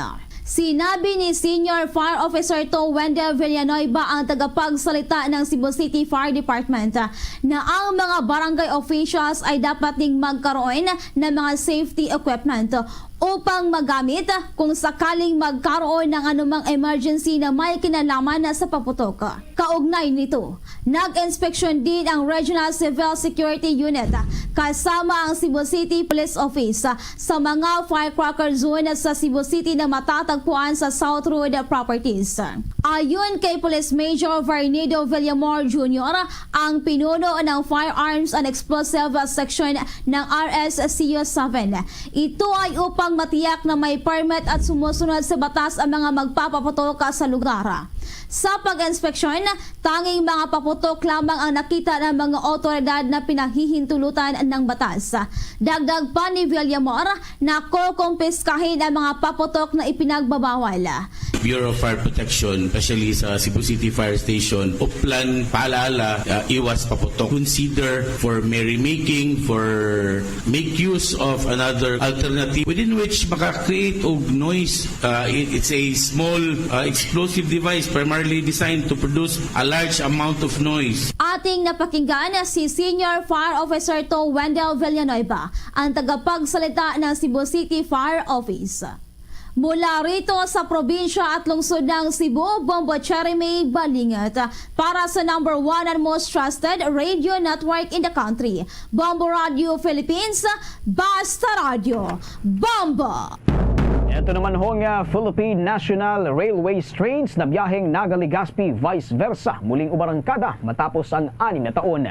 Ang balitang yan itinitukan ng Bombo Radio Naga. Matapos ang 6 na taon na pansamantalang pagtitigil sa biyahe na Philippine National Railways sa tren na biyaheng Naga to Legazpi and vice versa, muling umirangkada kahapon na Disyembre 27, 2023 ang nasabing tren at tinahak nito ang 101 kilometrong rota sa naturang lugar. Sa pag-arangkada ng PNR tren sa muli nitong natugunan ang kahilingan ng mga Bicolano na muli itong magbigayan ng serbisyo sa rehiyon at sa mga lugar na dadaanan nito. Sa panayaman ng Bombo Radio Naga kay Engineer J.F. Relieve, Department Manager ng PNR, sinabi nito na tinangkilik ng mga biyaherong Bicolano ang unang araw ng pagbubukas ng biyahe ng naturang tren na. Ayon kay Relieve na ang nagtulak umano upang muli itong buksan ay upang ma-extend ang passenger train services na hindi lamang mula Naga to Ligao ngunit hanggang Legazpi na upang makonekta na rin ang dalawang lungsod. Samantala, aabot naman sa 1,300 capacity ng isang tren na at ang tren na mula Naga papuntang Legazpi ay bebiyahe alas 5:38 ng umaga habang bandang alas 5:45 rin ng umaga aalis ang tren mula sa Legazpi City patungo sa Naga City. Sa hapon naman babiyahe ang tren mula Naga patungong Legazpi City bandang alas 5:30 habang bandang alas 5:47 naman mula Legazpi papunta sa lungsod ng Naga. Kaugnay nito, pumapalo naman sa minimum na 15 pesos hanggang 155 pesos ang pamasahe na naturang tren na ngunit depende sa final destination ng pasahero. Magpapatupad rin ng 20% discount para sa mga estudyante, person with disabilities at senior citizens basta ipakita lamang ang kanilang mga IDs. Sa ngayon panawagan na lamang ng opisyal na tangkilikin pa ang passenger train services ng PNR dahil malaking tulong umano ito sa rehiyon na hangad rin ng opisyal na iwasan ang vandalism dito, pagbabato at pangunguhan ng mga parte ng riles dahil isa ito sa posibleng pagmulanan ng aksidente. Kaugnay niya pakinggan natin ang bahagi ng pahayag ni Engineer J.P. Relieve. So far today okay naman po, maraming pasahero, wala namang incident kaming na-record. Okay po yung opening natin today. Marami pong sumakay na pasahero so far. Tinangkilik naman po ng mga kababayan nating Bicolano. Ang nagtulak po sa PNR na buksan muli yung Naga Legazpi is para po ma-extend yung train services, yung passenger train services natin, hindi lang sa Naga Ligao kundi hanggang Legazpi para makonect po yung Naga and Legazpi City. At iyan ang tinig ni Engineer J.P. Relieve, ang Department Manager ng PNR. Para sa Bombo Network News, mula rito sa Bombo Radio Naga, Bombo Miles del Castillo, nag-uulat para sa number 1 and most trusted radio network in the country, Bombo Radio Philippines. Basta Radio, Bombo! Mga kabombo at Kister Nation, narito pang Orasio Imperata for deliverance from calamities. Almighty Father, we raise our hearts to you in gratitude for the wonders of creation of which we are part, for your providence in sustaining us in our needs, and for your wisdom that guides the course of the universe. We acknowledge our sins against you and the rest of creation, nature.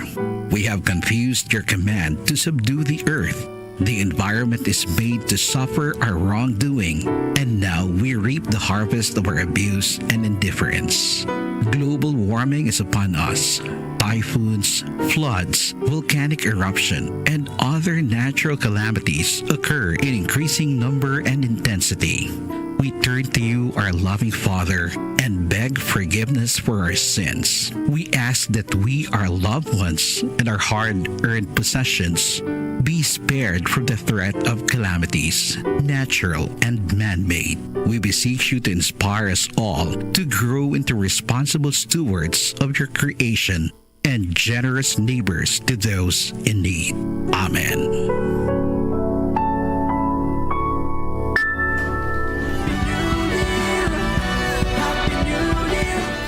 Mga kabombo at Kister Nation, sa atin pong New Year's Countdown, 4 na araw na lamang po, 2024 na!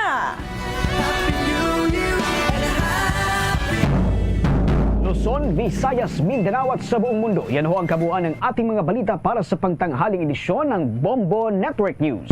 Mula dito sa Bombo News Center para sa number 1 and most trusted radio network in the country, Bombo Radio Philippines. Basta Radio, Bombo! Ito ang Bombo Radio Philippines. Fully digitalized. Numero 1 sa balita, komentaryo, drama at serbisyo publiko. Bombo Radio Philippines. Bombo Radio Philippines. Ang inyong number 1 at most trusted radio network in the country. Basta Radio Bombo! Oras sa Radyo Iloilo, Philippine Standard Time in punto launa na sa hapon. Balik diri sa pagpangalagad sa buwan ay sa udto anti sa aton sining mga balita. Yari na aton sining New Year countdown. To all Star Nation and Kabombo. Apat na lang kadlaw kagapagong tuig na. Sa gyapon ini mo lagari mo ang kurman, Bombo Chama Blanco Hover standby sa kay Bombo Angel Tan. Hibalo naton ining preparasyon sa Iloilo City Traffic Management Unit. May kantanan sa gina-antisipar nga holiday rush diri man iya sa syudad sa Iloilo. Subong i-maximize na gid sa Iloilo City Traffic Management Unit ang mga platform kung sa diin sarang makapalapnag sa mga announcements kag information dissemination agud nga mapalinton ang tanan sini iya nga mga pumuluyo diri sa syudad sang Iloilo. Kag sinuayhan ining department head nga kasuhan ni Mayor Jerry Treñas kay pinangbuyayaw ya kunong mga empleyado sa mga reports direktamente sa Iloilo City Hall. Check naton si Bombo Angel Tangel sa report, please come in. Bombo Cham nag-aamatamat na preparar diri ang Iloilo City Traffic Management Unit sa ginapaabot nga another holiday rush diri sa Iloilo City. Sa interview diri sa Bombo Radio, si retired Colonel Aldarico Garbanzo sa Iloilo City Traffic Management Unit, yung pahayag na nag-realign sila sang assignment sang pila ka mga traffic enforcers. Bombo Cham kag nakita diri nga kinahanglan gid i-manage ang sami atubang sa provincial capital sa may area sang Halandoni kag General Luna. Din pa siguro man din sa matungdan nga bantayan gid ang mga traffic personnel kay kumawat madakpan ini sila balabong Motsam nga ginabayaan ang igla nga mga areas, posible sila magpangatubang sang administrative sanction because of abi ilang gid pang obra. Kag parte man di pong Motsam sa preparasyon is ang ginapreparahan diri nga mas maayong information dissemination pag-post nila sa ilang Facebook page sang mga pahibalo kung may mga scheduled events abi sa pila ka mga areas, agud mas ma-disseminate ini siya sa publiko pag makita nila kung diin sila nga mga areas mas maayo abi maglikaw sa traffic. Bombo Cham kaga nag-ayo man diri si Mr. retired Colonel Garbanzos sa publiko the last time ang hambal niya malawig na pasensya Bombo Cham para sa pag-intindi abi sa traffic situation diri sa city. This time mas malawig pagid na pasensya sa mga kabombo naton kay si aside abi sa mga main roads bala Bombo Cham nga yung mga foot traffic ara pagid na consideration ang mga areas kung sa diin may mga ako na didto na pahamtang ang firecracker zone nga ginapaabot naton. Madamo sa mga kabombo naton ang magatili o kung magapamakal man bala Bombo Cham sa mga palupok para sa bagong tuig. Pamatian ka bala ang kabahin sa pagpahayag ni retired Colonel Aldarico Garbanzo sa aton ang interview. Kung gina-expect another holiday rush, this is in preparation naman sa aton New Year's celebration. So I have already instructed sa aton mga supervisors because ang another rush nga matabo wherein the volume or ang kadamuon sang salakyan nga magasulod naman sa syudad sang Iloilo, ina-expect naton nga mag-start buwas until ini sa December 31 kag ini challenge naman sa amon so that ma-manage namon ini. Sa diri ka challenging area mo ni ang city proper wherein naga-converge gido. Nagatipon ang mga salakyan kag siyempre ang area like may mga firecrackers sale kita, so amo naman ni ang area wherein gina-considered namon nga dapat man ma-manage.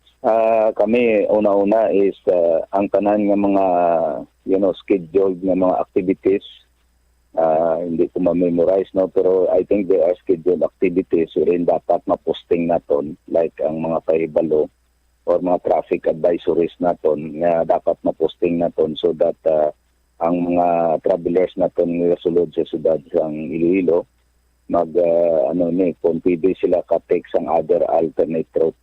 Pero gina-expect kami iya nagahambal nga kung magsulod ikaw because ang aton nga road nito ka mo mangyapon maka-expect kita maka-experience kita sang traffic no diri sa syudad. Ang aton nga deployment ginapasulit-sulit ko because ang aton nga personnel kung itong-on mo sa duha ka shift shadow in mechanics, but ang instruction ko diri is always nga tanawon like ang atrium pagadugangan ini sa dapat sang aton nga mga personnel so that ini ma-manage sang maayo.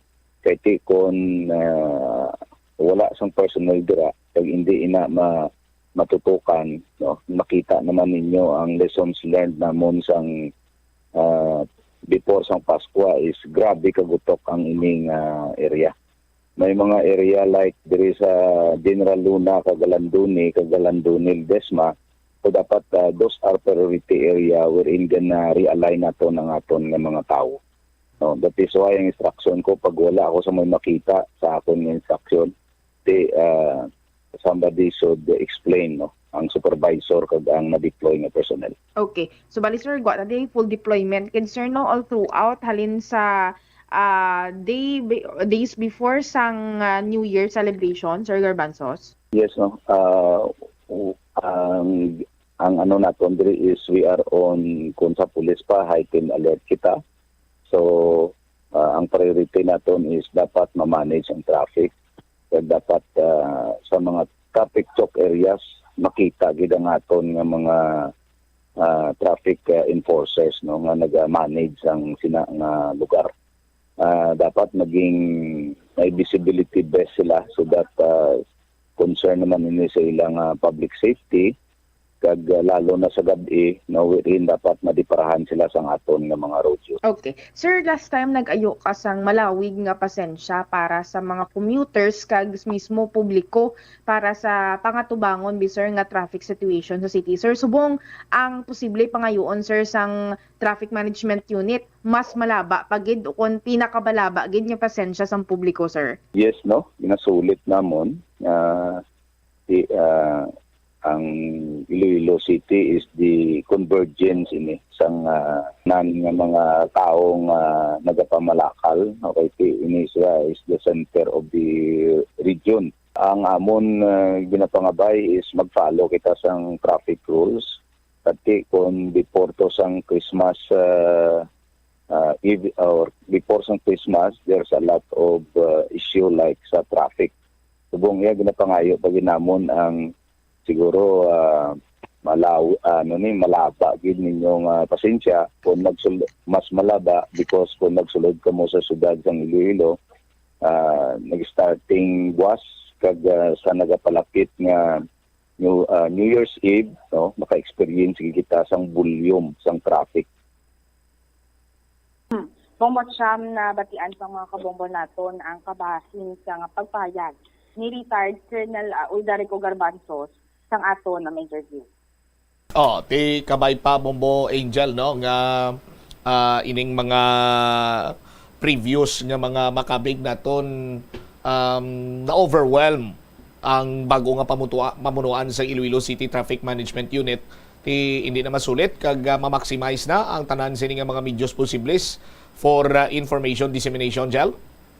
Exactly Bombo Cham kag mas maayo na gani nga may mga schedule activities bala ma-post ahead of time, at least bala makitaan nila yun, kung diin nga mga areas ang dapat likawan, especially sa subong dira ang Labang Botcham sa ni Izbar, Desma Street, nga around 5 to 6 p.m., tama gid ka, o kung natama gid ka, makitaan gid bala ang increase ng foot traffic, Malabang Botcham, nagtituod dito sa Mila Desma, puro punta, do okay gawang salakyan, pero ti ang foot traffic, grabe gid Bang Botcham.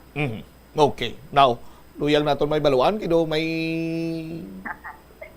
isa kuno ka no ka tawag siya ni department head nga nagapamuyayaw sa mga empleyado kag do nairitar si Mayor Jerry Triñas.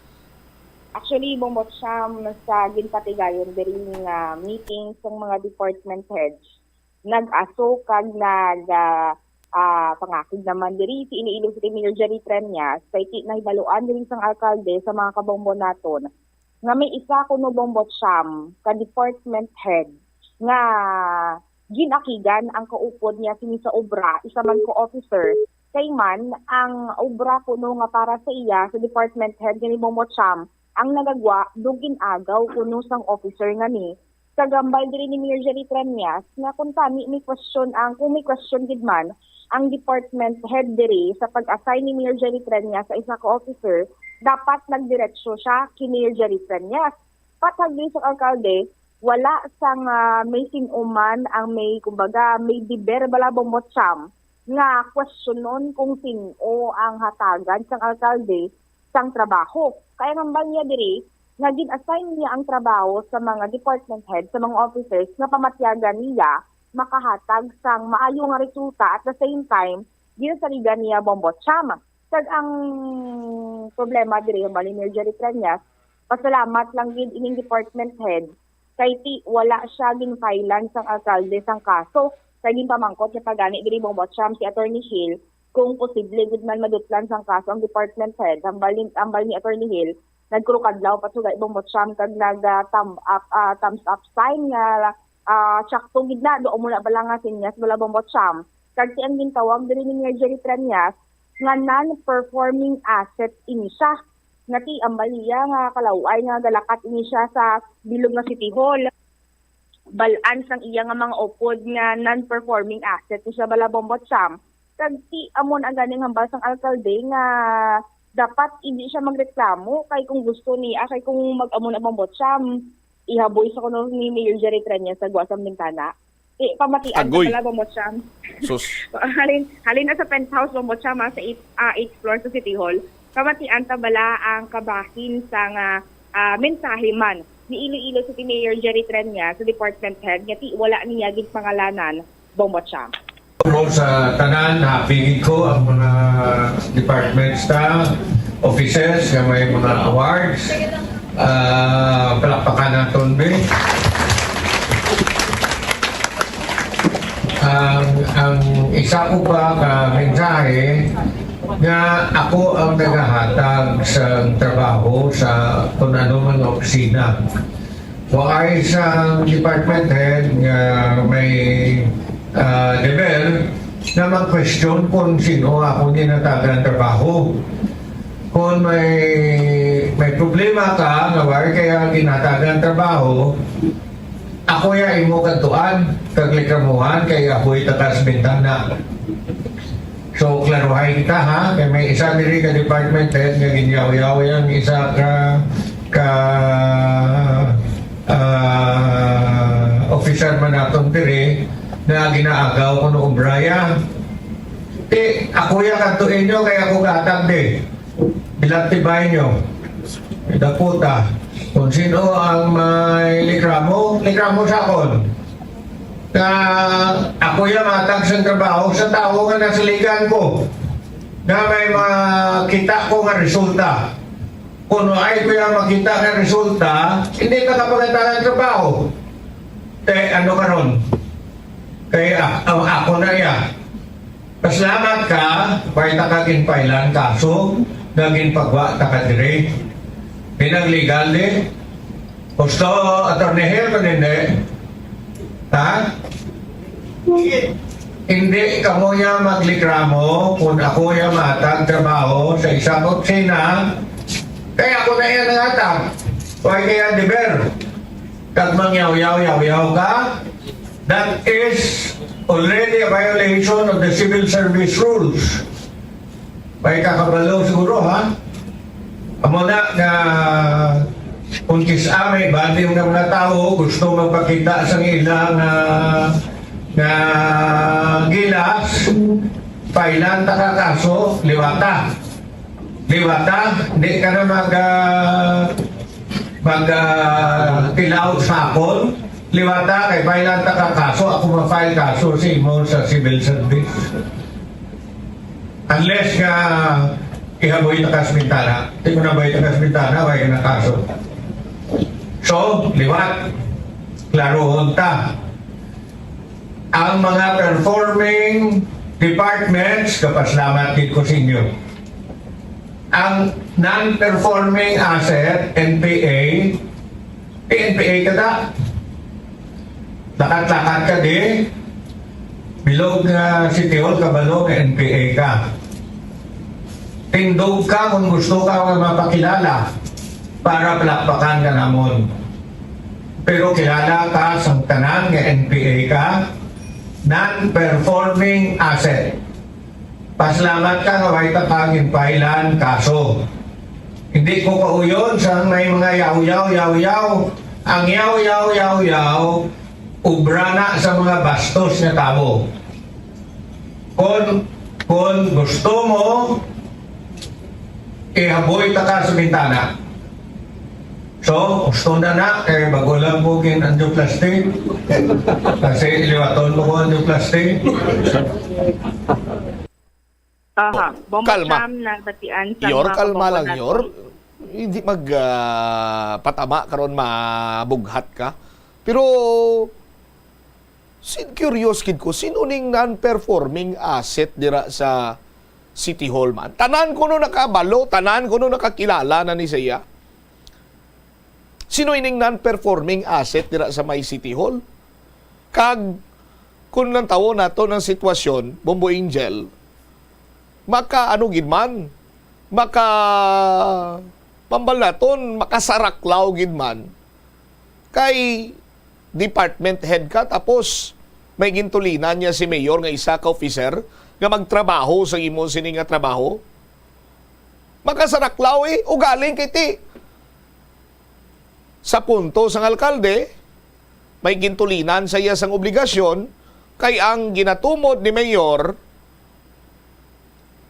non-performing asset. Kung sa English, non-performing asset sa mga tinaga ni Bombo Cham sa laguron sang syudad. Jel? Ti sinoining sa laguron sang syudad nga nangyaw-yaw pa. Oh? Jel? Actually, Bombo Cham, di pamangkot ko dis Mampitsi ang isa sa mga kuan manabi ni Mayor Jerry Treñas kaginara sa kilid sang alkalde gid Bombo Cham mo mismo siya nakibot man kuno Bombo Cham do nag statwa sa kuno mga pila kuno ka seconds kay wala ni siya kuno kabalo nga may i-insert pa si Mayor Jerry Treñas sa speech niya sini kay una diri nagpamangkot si Mayor Jerry Treñas kay Ma'am Pichi kung may mga events pa after abis ang presentation sa local housing board kag pila ka mga awards sa iban yung mga department heads. Ang bali ang Pichi wala naman kuno amo nang hambal niya si mayor, wala naman kuno mayor and after that ginpasalamatan ni Mayor Jerry Treñas sa mga department heads and after that Bombo Cham sang pagpangyaw-yaw niya nagwa man siya diretso sa kwan after sa penthouse, balik man siya sa may 7th floor. Amo lang gid man to siya siguro sa mga importante man nga tinutuyo ni Mayor Jerry Treñas nga ipalabot sa mga department heads nga by 2024 hindi mismo pag itolerate ang mga non-performing assets nga amo nagbalabong mo siyam nga tuod nga ang ginasaligan sang obra ang hambal niya ang makahatag sa iya sang mas maayo nga resulta kag wala sang liber kuno mobot siyam nga mag-question sang iya division. Pero sinuayhan ni man? Kuan bala di mobot siyam kung sino ni mo department head pero tilang taon naton within this day kung sa pangalan mismo makuha natin yung bawat siyam bala at least bala mabalaan natin pag ma-checker natin ang background kung ano man di ang mga responsibilidad sa iya departamento sa performance man sa bilog ng Iloilo City Government, Bombo Cham. Alright, Aryo. Di bala halos tanan nga departamento may award? Halos tanan nga offices dira sa City Hall may award? Sino nga opisina ang wala sang award? Dira kita mabase kay hambal sang alkalde non-performing asset NPA.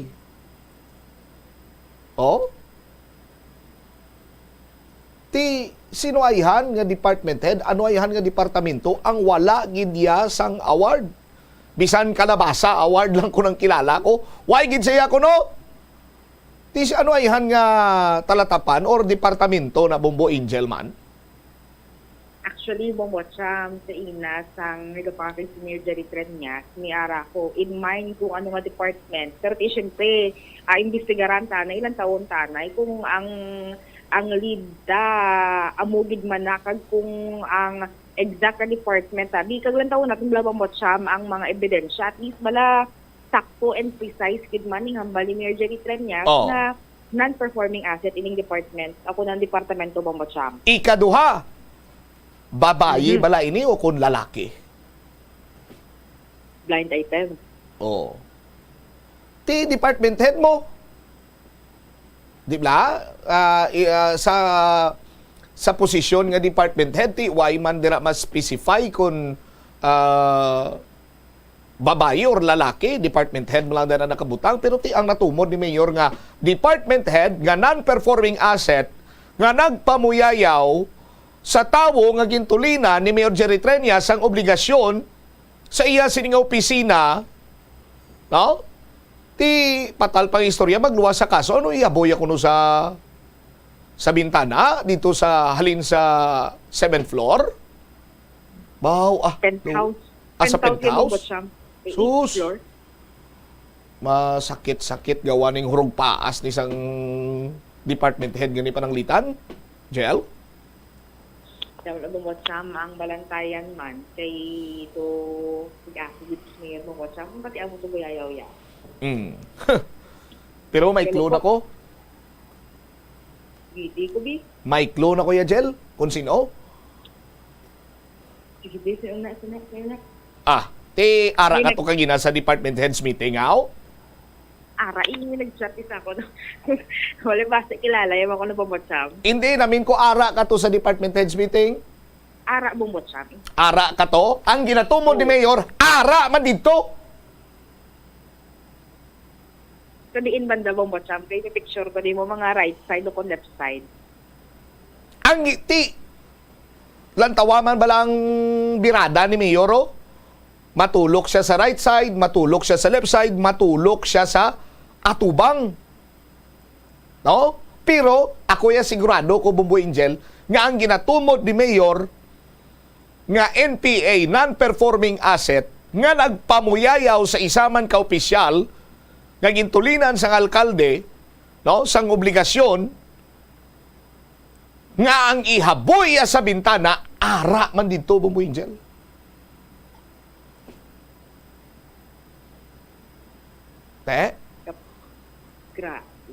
Do kung ako to bumotsan do makabatsan kung ano yung paliguan kung sang lamig na ice.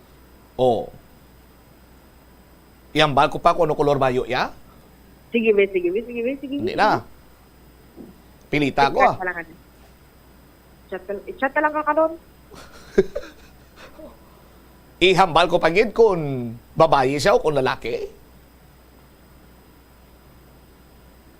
Pero hindi lang kita mag-limit dira sa babae o lalaki kay may mga departamento man nga ti LGBTQ+, di ba?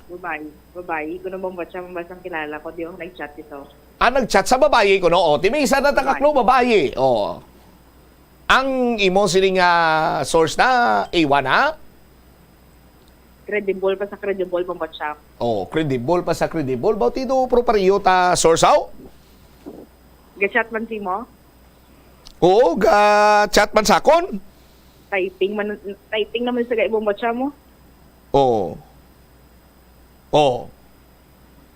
Ti abi kay may picture kada hambal mo. Sino ang mga babae nga mga department head sabi sa isa habi Bumbo Angel?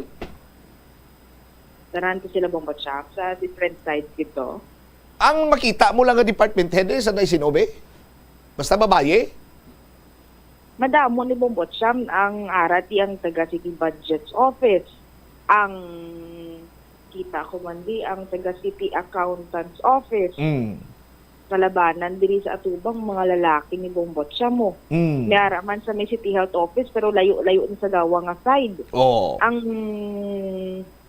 sa PIO do likod ni sila bahin mo araman day Sir Jack kung lalaki ni sila gali Bombot Siyam. Kung daano ko man mo pati si Sir Jack, bayo lang ng pamangkot ko mga Jack Conlo ni mo ginapanglawag yung Jelman. Di ara sa ingod ni ingod sa bayi mo, arang taga City Tourism's Office. Ang Local Economic Enterprise Office, iya bombot siyam, do right side ni Mayor, medyo layo ni sa gawa sa iya mo. Pro namit sudan gina. May kwan bombot siyam, may baka, tapos may Bang? lechon. Baka litson ano pagid? Do may special meat to sa may kilid, yung thinly slice kid bombot siyam, tapos Special may meat, sauce thinly to. sliced, basi Special- kon T-Rex to. Oh. Ari pa gid ang isa ko ka masigurado si Mojel. Sino? Kung ano man kanamit sang sudan kagaina, laban-laban amo ni kapait ang panabor sang ginatumod ni Mayor nga ihaboy sa bintana. Ikaw ba naman ihaboy sa bintana? Amot ko makakaon ka pa mayo? Aslum pa na.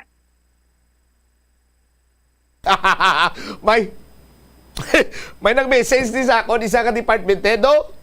Ano ka. Sige ba, si ako to kay non-performing asset ko araw-araw pa. Oh, hindi ka na ya, hindi to ya ikaw, ako ya ano ko na ya, makahatag ako ya sang testamento ko nga hindi kaya inughaboy sa inughaboy sa bintana. Oh.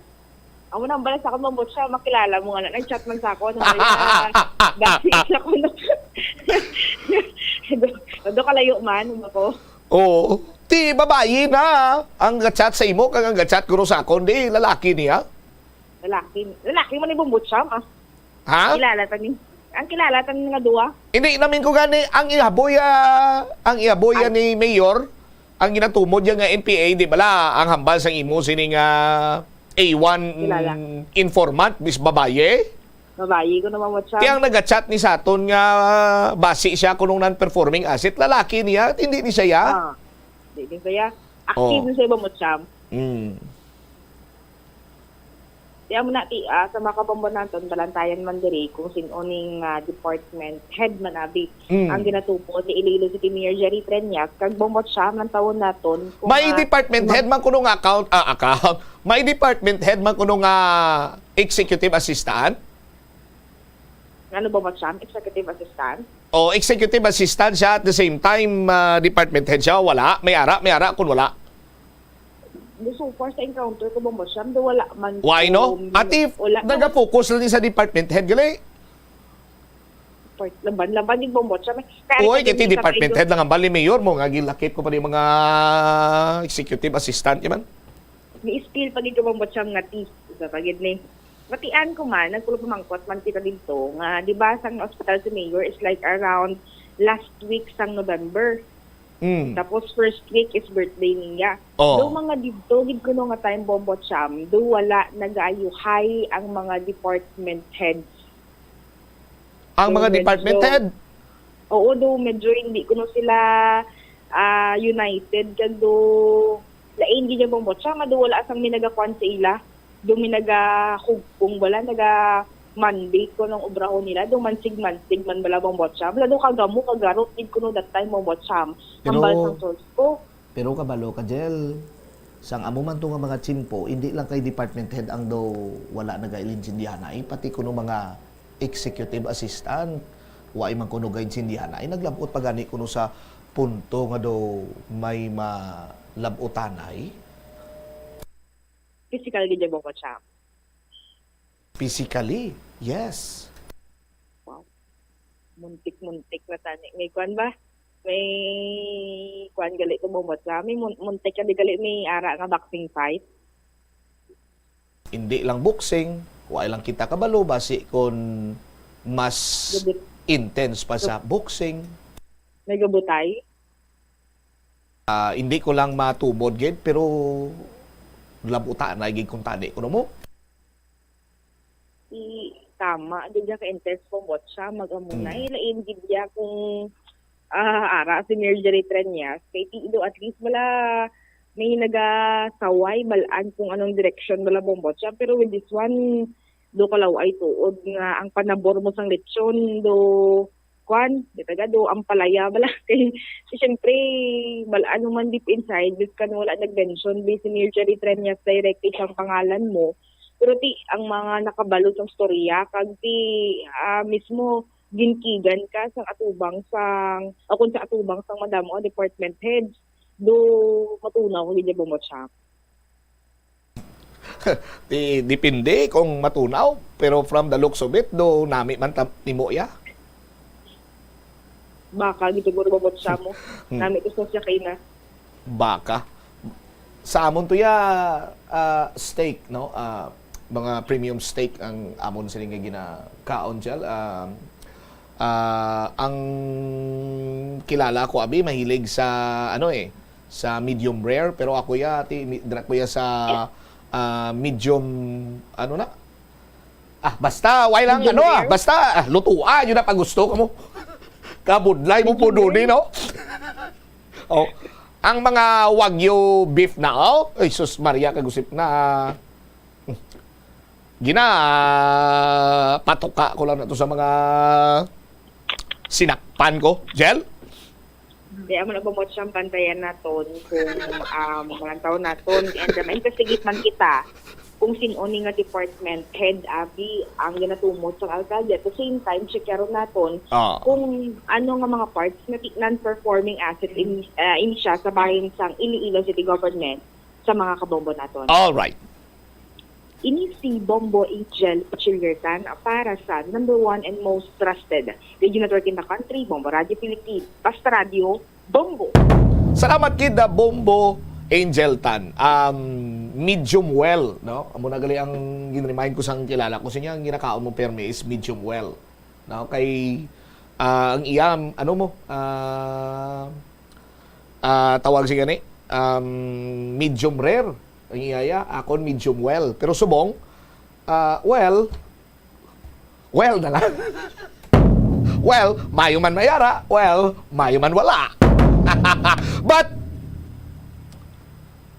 anong nagaklinabo karon sa bahin sa city government? Nga matakop na lang tuig 2023. No? Although, makabig na ton nga manami subong nga tuig. Kay daw halos tanan nga departamento may ara sang award kadamo sang accomplishments, pero sa likod sina may mga non-performing asset, may mga wala na gayud sindianay nga department head, may mga executive assistant nga wala na gayud sindianay. Pinuno nagsugod lamang inakuno sang adtong nag-leave si Mayor for 3 days. Pagkatapos sila, siyempre, ara ng amay, do kasubong mga kabataan nga sang nagbakasyon sa tatay nila, kinumugay sila, pero pagbalik ni tatay nila, do mga santos, nagbuluot gulpe, sa aton sino magkabumbo. No? Pero tiyan mo na yung hambal sang alkalde mo. Nga, may gintulinan siya sang obligasyon kay non-performing asset ang isa nga department head. Well, Mayor, friendly advice siguro. Di bala mainit subong ang issue sa bahin sa pagpasaka sang taxes. Particularmente sa real property tax. Ti kasubong man ina nga mayara sang domino effect nga ginatawag.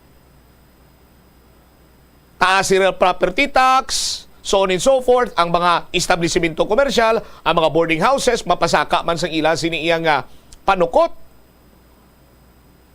Di siyempre, ang iban sini nga mga taxes naton, sa aton sini magkabumbo, mataas na kadaan. So ang tax, isa man ina sa source sa ginasweldo naton sa mga empleyado, sa mga opisyales sa city government. Now, dako karon niya nga inhustisya nga may ara gali sang non-performing asset sa mga department heads dira. So kung non-performing asset na lang ina siya, why not Mayor Trenya, sir, pahalina na lang ina? Kung hindi malang siya gali mapuslan dira kag wala siya naga-function, kung halos tanan nga taga City Hall na hibaluan, no? Nga non-performing asset siya, tinga ginapadugay para na siya. Kung ang tawo to nga gintulinan mo nga trabaho, ang iya sini nga trabaho, amo na lang nang ibulos. Nga nagasinagod pa kita iya sa mga tao nga hindi taman mapuslan. Sa mga tinaga ni Mayor Jerry Treñas, non-performing asset. Sa mga tinaga ni Bongbong Cham, sa laguron sang syudad.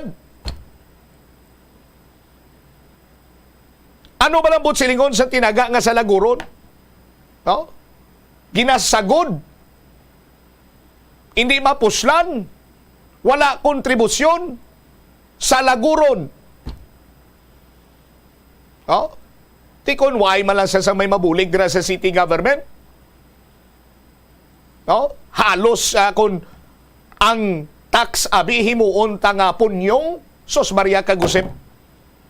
Nakaangko na ang mga pumuluyo, mga taxpayer diri sa syudad sang Iloilo, sang multiple stab wounds. Kagdakong posibilidad nga wala na sang espasyo ang lawas sa mga taxpayer. Oh? Kung ining ginabuhin nga buhis sa mga taxpayer, buno, why naguros ang espasyo lawas ang taxpayer? Nga sarang pa iya nga bunon agud nga magtubod. Or mapilasan bangod sa tax. Patay kita sa tax tapos magsagad kita ka sinweldo, dira? Sang hindi magalit mapinuslanon, non-performing asset sa city government. Yoda puto. Oh. Yor, hindi kasagad ka, ugtas na. Pahalina na lang na. Di ba? Sa aton, sinimatag palamati.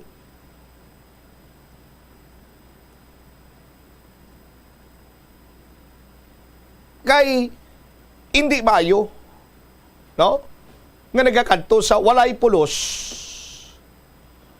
ang pinangabudlayan sang tagsa ka taxpayer diri sa syudad sang Iloilo. 37 minutos na nakaligad sa takna nga launa. Sa aton sini nga pagpanumbalik ka banwa-dugang nga mga balita kag impormasyon. Ang Bureau of Fire Protection nagpanugyan sa publikong hindi magpalupok sa firecracker sa sulod sang balay.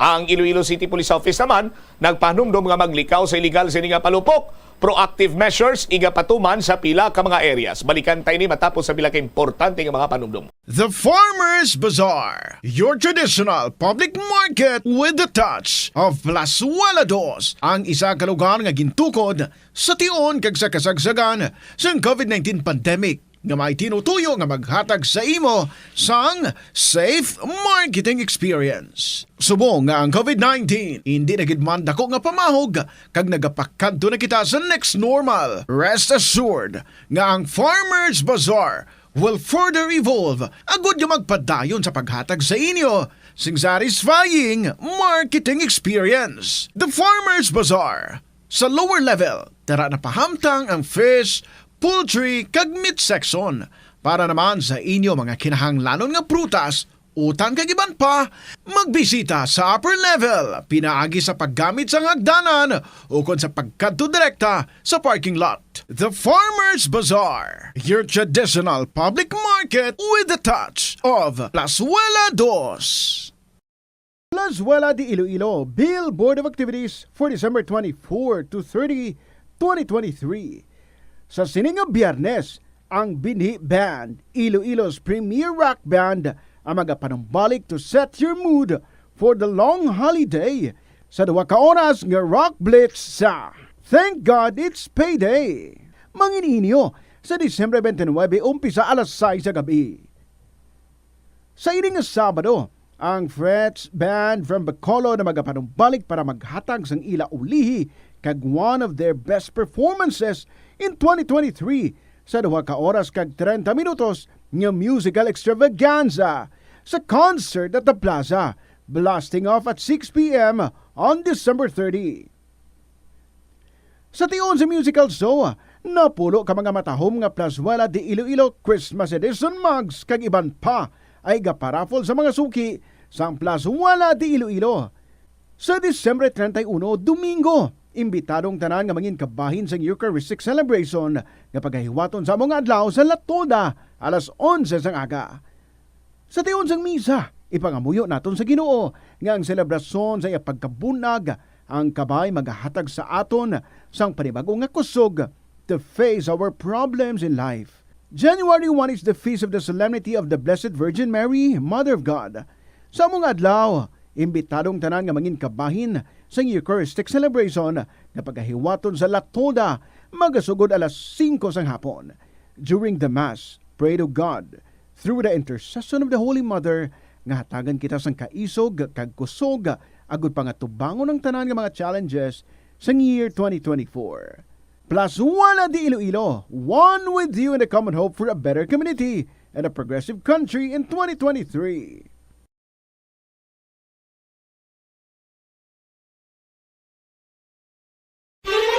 Magatakop na ang tuig 2023. Tuig nga naging makatulublag kag makangilidlis. Israel is at war. Israel will win this war. And when Israel wins, the entire civilized world wins. Justice for Ruel Ligabo! Justice for Ruel Ligabo! Ang isa kapatay nga way pati ulo, ano ba lang batyagan ninyo bata?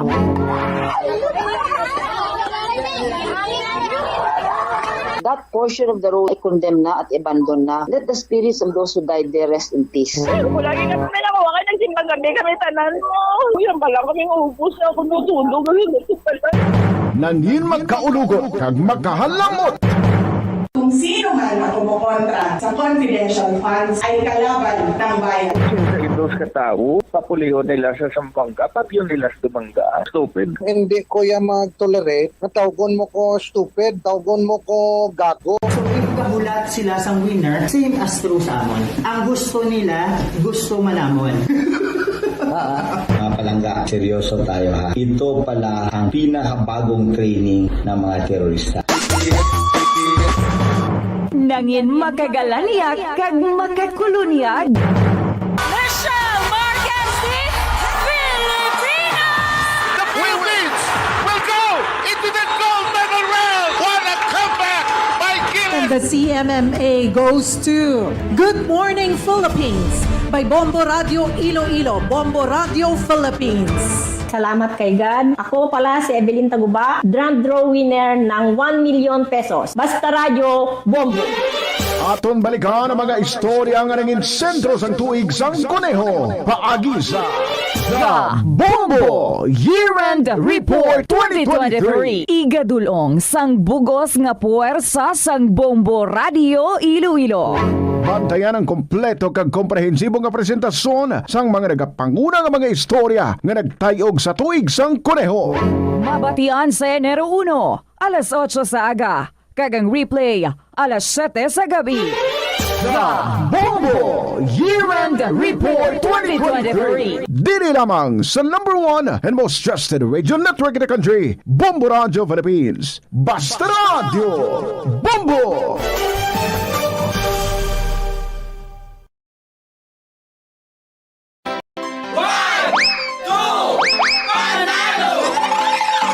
Grand Draw Winner! Pinos ang barangay Villa Anita, Delgado Street, Iloilo City. Ako ay nagdawag sa 1-2 panalo sang Bombo Radio at Star FM sang 15,000 pesos. Tidak ko gid nga pagpasalamat ko kay Lord nga ginpaskuhan ako sa amo inaakatidad kag ang akong gingamit nga proper purchase winner nga dishwashing paste. Basta Radio Bombo Star FM. It's all for you. Likawan ang mga disgrasya nga dulot sang kuryente. Tabunan o konselyuhan ang mga wala na gamit nga electrical outlets. Ihaboyo kung ipa-repair ang mga electrical items nga may samad nga cords. Hukson sa saksakan ng mga electrical appliances antes ini i-repair. Hindi paghuslo na mga plug halin sa outlet nga ginabutong ang cord kay basi mabugto ini. Hindi pagpunon sa nakasaksak ng mga appliances o kon gadgets sa mga salaksakan. Hindi magtandog sa electrical appliances kung basa ang imo mga kamot. Likawan ang pagsaka o kung pagtandog sa puno o kung sangasang kahoy nga may nagalaylay nga kuryente. Ang kasubo kag depresyon ang hindi pareho nga balatyagon. Ang depresyon ang hindi gulpiada lang nga nagakatabo sa isa ka tawo. Masami man nga ginakabig sa mga tawo nga depressed ini bangod sa kasubo nga nagakabatyagana. Ang kasubo temporaryo lang nga nagakabatyagan sang tawo kag masami nagadugay sang pilalang kaadlaw. Samtang, makabig naman nga nag-experience ikaw sang depresyon kung masobre na sa 3 ka bulan nga nagabatyag ikaw sang kasubo. Importante nga mahibaluan ang mga naga-trigger sa nga mga balatyagon, agud nga mahibaluan kung paano ini nga bulngon. Umpisa sang pandemya nangin mas conscious na ang mga tao sa personal hygiene bilang kabahina sang COVID-19 prevention. Apang magluwas sa COVID-19, madamo pa sang iban nga germs kag virus ang kinahanglan likawan agud hindi mag-angkon sang sakit. Yari mga proper hygiene practices nga dapat mohimuon agud maligawan ang nagkalailain nga sahay isang balatian. Insakto nga paghugas sang kamot, pagpaligo adlaw-adlaw, pagpabilin sang good oral hygiene, pagsunod sa cough and colds etiquette. Ang simple nga paghusay sang buhok ang may pila ka maayo nga benepisyo sa lawas. Sunod kay Arthi Ragurama, founder sang Dega Organics nga nagaproduce ng handmade bath kag body products sa New Delhi, India. Ang mga tawo nga may dry hair, ang masami hindi mahilig nga maghusay sang buhok bangod sa kahangawa sang hair fall. Apang, ang masami nga paghusay sang buhok ang makabulig sa blood circulation. Philippine Standard Time, 46 minutos na nakaligad sa takna sining launa balik diri sa pagpangalagad sa bombohanay sa udto. Namudamo na gid may nagatpinanawag, may naga-text, may naga-PM, no? Nagapamangkot, bumbutsam clue abi kung sino ning non-performing asset sa Laguron sang syudad nga ihaboy ni Mayor Jerry Treña sa bintana nagikan iya sa penthouse. Tumudamo na gid naga-text sa aton, may iban, may nagapakitluoy hasta labot sa punto mubomel nga sinya hindi mo kami paghatagan sang clue. Bubuan ko sang damo-damo sining asin ang palanyagahon mo di. Oh, grabe. Lumay mga naga-threat na yan sa aton. Para sa mga kabumbo naton nga gapangayo sang klo kung sino ining non-performing asset sa Laguron sang syudad, kag ihaboy ni Mayor Jerry Treña sa penthouse, sa bintana, paawason niya, ari ang klo sa aton. Amo lang kinimatag ko sa inyo, amo ni angklo, no? Amo ni angklo. Sa diriya, mahangpan nyo na nilaban-laban kung sino ang ihaboy ni Mayor Jerry Treñas sa bintana sa penthouse. Bumbo, melihog ko.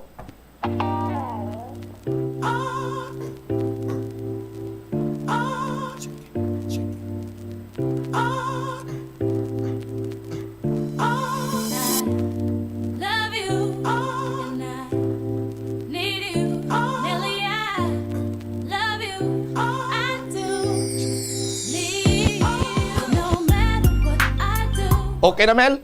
Oo. Amo na nga kung sining aklo.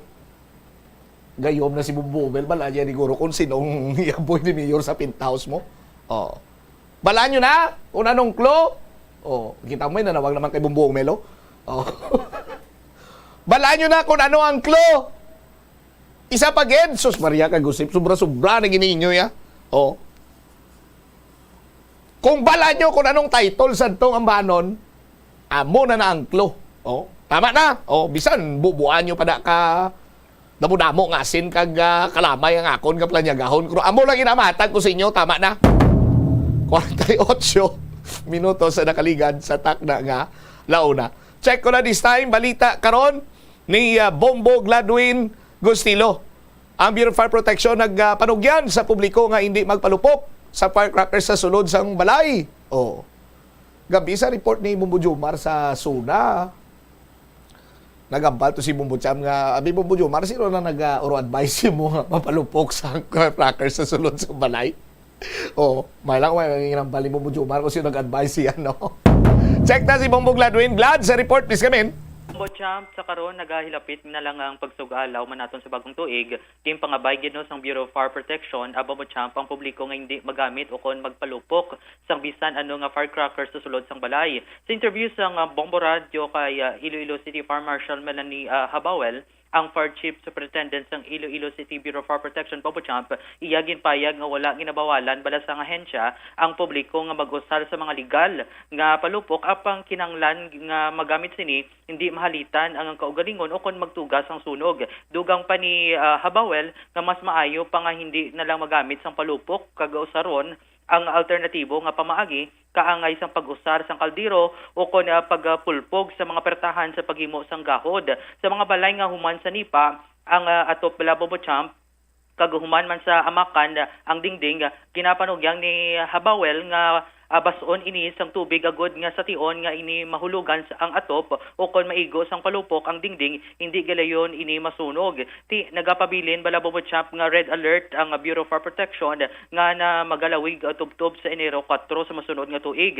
Sunod sa Bureau of Fire Protection iga patuman man ang nagakalain-lain nga operational readiness kag precautionary measures kalakip na ang 24/7 standby sa mga fire trucks sa tanan nga mga istasyon kag handa nga magresponder Balabo Champ anuman ang ipalabot nga emerhensya. Ti panugyan sang BFP nga sundon ang ginatala ng community fireworks display area o kung lugar kung sa diin mahimo magpalupok sang ululupod ang mga pumuluyo. Ti suno sa Bureau of Protection handom sini nga mangin matawhay hiluway kag mga mangin secure ang mga kabombo naton sa palaabuton nga bag-ong tuig. Yari bala pamatian naton si Iloilo City Fire Marshal Melanie Habawel ang Fire Chief Superintendent ng Iloilo City Bureau of Fire Protection sa aton interview. So sir no, sa mga tagpalamati natin no, kaya dali na lang ang December 31 and may mga available na mga palupok sa mga balaligyan, designated areas sa mga balaligyan mahapos na maka-access. So padayon na ginapanugyan namon nga hindi magpalupok sa pasulod sa or sa ugsaran or sa sa kabalayan. So dapat may designated areas usually sa mga plaza. And dapat mga 300 meters kalayoon sa mga panimalay. So pwede kita makapalupok dira. And may mga ang aton si mga barangay captain, may mga designate na sila nga mga pwede nga areas nga ligwin nga pwede makapalupok. So kahit ibalaan naton nga ang disgrasya no basta malapit sa kabataan kag sa panimalay pwede nga makaharm ini sa aton lawas or pwede nga sa aton nga mga kagamitan like panimalay naton kay ti unpredictable kundi ang direksyon bala sir sang iyang alupok kag siga. So amo lang nang aton nga mahambar kaga kung hindi gid maiwasan no kay ti naging tradisyon na naton ina no ang palupok part ina sang pagselebrar ta sang bagong tuig. So pwede man na magigahod lang kita dira o using other alternatives like Torotot, Abino. So pwede man ina siya sir. So far bali ma'am ang sa Bureau of Fire Protection man bali ang inyo ginahimo plain view inspection. Yes sir. Oo. Kung sa may mga reports sir no nga among nga area may gaobra. So kung may makita kita dira nga mga ingredients or hindi siya nakarak pa nga mga powder and mga gamit nga ginahimo pagpalupok. So ginakuha naton ina sir or kuhaon namon ina because hazard ina siya kag wala kita sang lisensyado nga olobrahan diri sa syudad. Kung sa mga balaligyaan, kung sa mga balaligyaan naman, so ginalantaw nga naka-conform ang structure sa safety requirements ng Bureau of Fire. So as of now, ma'am, ang status na to no, sa Bureau for Protection, naka-full alert naman, ma'am, kag-heighten, no? Yes, sir. Yes, sir. Naka-alert kita until January 4. Sige, ma'am. Ato nabatian si Iloilo City Fire Marshal Melanie Habawel, ang Fire Chief Superintendent ng Iloilo City Bureau of Fire Protection Bobonchamp. Target man sa Bureau of Fire Protection Bobonchamp nga wala sang insidente sang sunog nga matabo bangod sa pagsindi asang palupok sa pagsugalaw man sa bagong tuig. Subong nga tinion wala pa sang na-record nga sunog tugas sang palupok kag luyag nila ini nga mintenaron bala tubtob sa pagsugalaw man naton sa bagong tuig Bobonchamp. Alright, so dapat maghalong gid ang aton sini nga mga kabumbo mo nang ambagan ni Mama Bawel nga kung may mga fireworks or community fireworks dira na lang mas mayo kag itugya na lang sa mga officials na sa nga barangay agud nga mangin safe ang aton sini nga pagsugalaw sa bagong tuig Bombong Gladwin. Kaya mo na bumajam ti gusto man tani bala sa nga Bureau for Protection nga mangin safe bala man kabombo naton sa pagsugalaw man sa bagong tuig. Ti panugyan man sa Bureau for Protection ti wala man na problema bumajam as long as legal ang ginagamit nga palupok kag dapat 300 meters no sa mga panimalay kung gusto naton magpalupok ti may mga designated area man na sa taga kabarangayan nga wala sing tao nga pwede nga makatuga bala sa mga injuries no kay wala man natong ginalauman ang mga firecrackers related injuries bala bobochamp ti hugot man ang deployment ka mga personnel no sa Bureau of Fire Protection sa paglibot kag sa pagmonitor man kag paglantaw sa mga designated area bobochamp. All right. Ini si Bombo Glan Gustilo para sa number 1 most trusted radio network in the country, ang Bombo Radio Philippines. Basta Radio Bombo. Salamat gid Bombo Gladwin Gustilo sa imo sini nga report no ti saton sini mga kabombo doble halong gid. And speaking sang doble halong no sa pagsaulog sang bagong tuig ang ICPO nagpanumduman nga maglikaw sa illegal nga palupok, illegal nga mga palupok kadamo sini banwa no pero ang masami naton nga makita ini mga buga, ining mga piccolo, ining mga watusi no nga kun sa diin amo ni ang sarang balaiyang mabakal sa bisan diin lang pero ti kalabanan sa mga kabumpo naton no magbulig sa aton sin motoridad nga kun sa diin i-report ninyo kung sino may nagabaligya para nga malikawanta ano man nga mga insidente pagkapilas pagkasamad sa pagsugalaw naton sang bagong tuig. Check naton bala si Bombo Ronel Brabanso saya sini nga follow-up report kay may mga proactive measures kuno ang Iloilo City Police Office nga ipatuman. Nel, sa report, please come in. Magapatuman ng proactive measures ang Iloilo City Police Office o kon ICPO sa syudad ubong nagahilapit ang bagong tuig ng Butram. Sa interview sa Bombo Radio kay Police Major Sheila May Sanguines, spokesperson ng ICPO, iyagin payag na doble ang security measures bago nagapadayon ang holiday rush kung sa diin damo ang nagapamakal kung nagadugok ang tao sa mall kag pila ka shopping areas sa syudad. Kuno kay Sanguines, damo ang naga-last minute shopping para sa ilahanda sa New Year. Isa ang downtown area sa mga natutukan ng ICPO, subong bangod din ang may pinakadamo ng nagadugok kung holiday season. Sa aton pag-obserbara bumuta, makitaan adlaw-adlaw ang pila ka mga deployed nga kapulisan sa nasambit nga lugar para masikar ang palibot kag dumalakan. Ugot ang ginabantayan pamaagi sa monitoring sang ICPO ang mga lugar nga may dako nga posibilidad nga luntaran sang kaangay sang kinawatay kag salipi. Nagpanugyan man si Sanguines nga likawan gid ang paggamit sang buga kag iligal nga palupok sa New Year. Nagpabilin man siya sa mensahe nga mangin responsable bilang ginikanan kag bata bangod hindi man nila makontrol ang mismo nga hulag sang nagagamit sang buga kag iligal nga palupok. Sa dugang balang detalye aton na pamatian si Police Major Sheila May Sanguines, spokesperson sang ICPO. Since nga kaangay sang inadlaw before sa Christmas and halos may mga shopping rush no ang mga pumuluyo. So sa gihapon padayon man ang pagbantay naton, pagmonitor naton sa mga areas kaangay sa mga downtown areas na pala nga sa masami ginadugukan gid sa aton mga pumuluyo para mag last minute shopping mga pangumpra sa ilang mga tilipunan sa New Year and pamakal pa sa mga regalo sa mga iban pangula nila matagaan kag ang iban tungod na mo Pasko nga nabaton syempre may mga ginabakal dira sa mga downtown sa mga nagkalain-lain naton establishmento dito sa Iloilo sa mga nagkalain-lain naton mga malls. So ang aton concerns is sa gihapon ang mga pumuluyo naton nga makalikaw silang mabiktima sang salisi, snatching kag iban pa nga mga insidente or krimen no nga against some properties. Ma'am, ang imo ma'am nga ti ang mga message ma'am nga sa mga residente ma'am nga ti nga magalikaw bala ma'am nga mag-engage sa mga illegal nga firecrackers kag pikaangay na sini sa mga PVC cannon or buga bala ma'am. Ang aton panumdom nga ginabawal na naton gid no amo na pirmi ang ginalibot sang mga kapulisan ginabawal na naton ang mga pila ka mga prohibited nga mga firecrackers kag pyrotechnics kag dala na daang mga buga-buga nga ina kaysa mga previous years kadamo man sina nakonpiskar sa mahig sang kapulisan. So ginapanumdum ta nga ti ang kapulisan no hindi niya makasara nga magpugong sa kun ano pa man nga mga any firecrackers or pyrotechnics related incidents kundi dako sinidiri ang role no sang aton mga pumuluyo para sila mismo makalikaw man sang disgrasya kag sang insidente.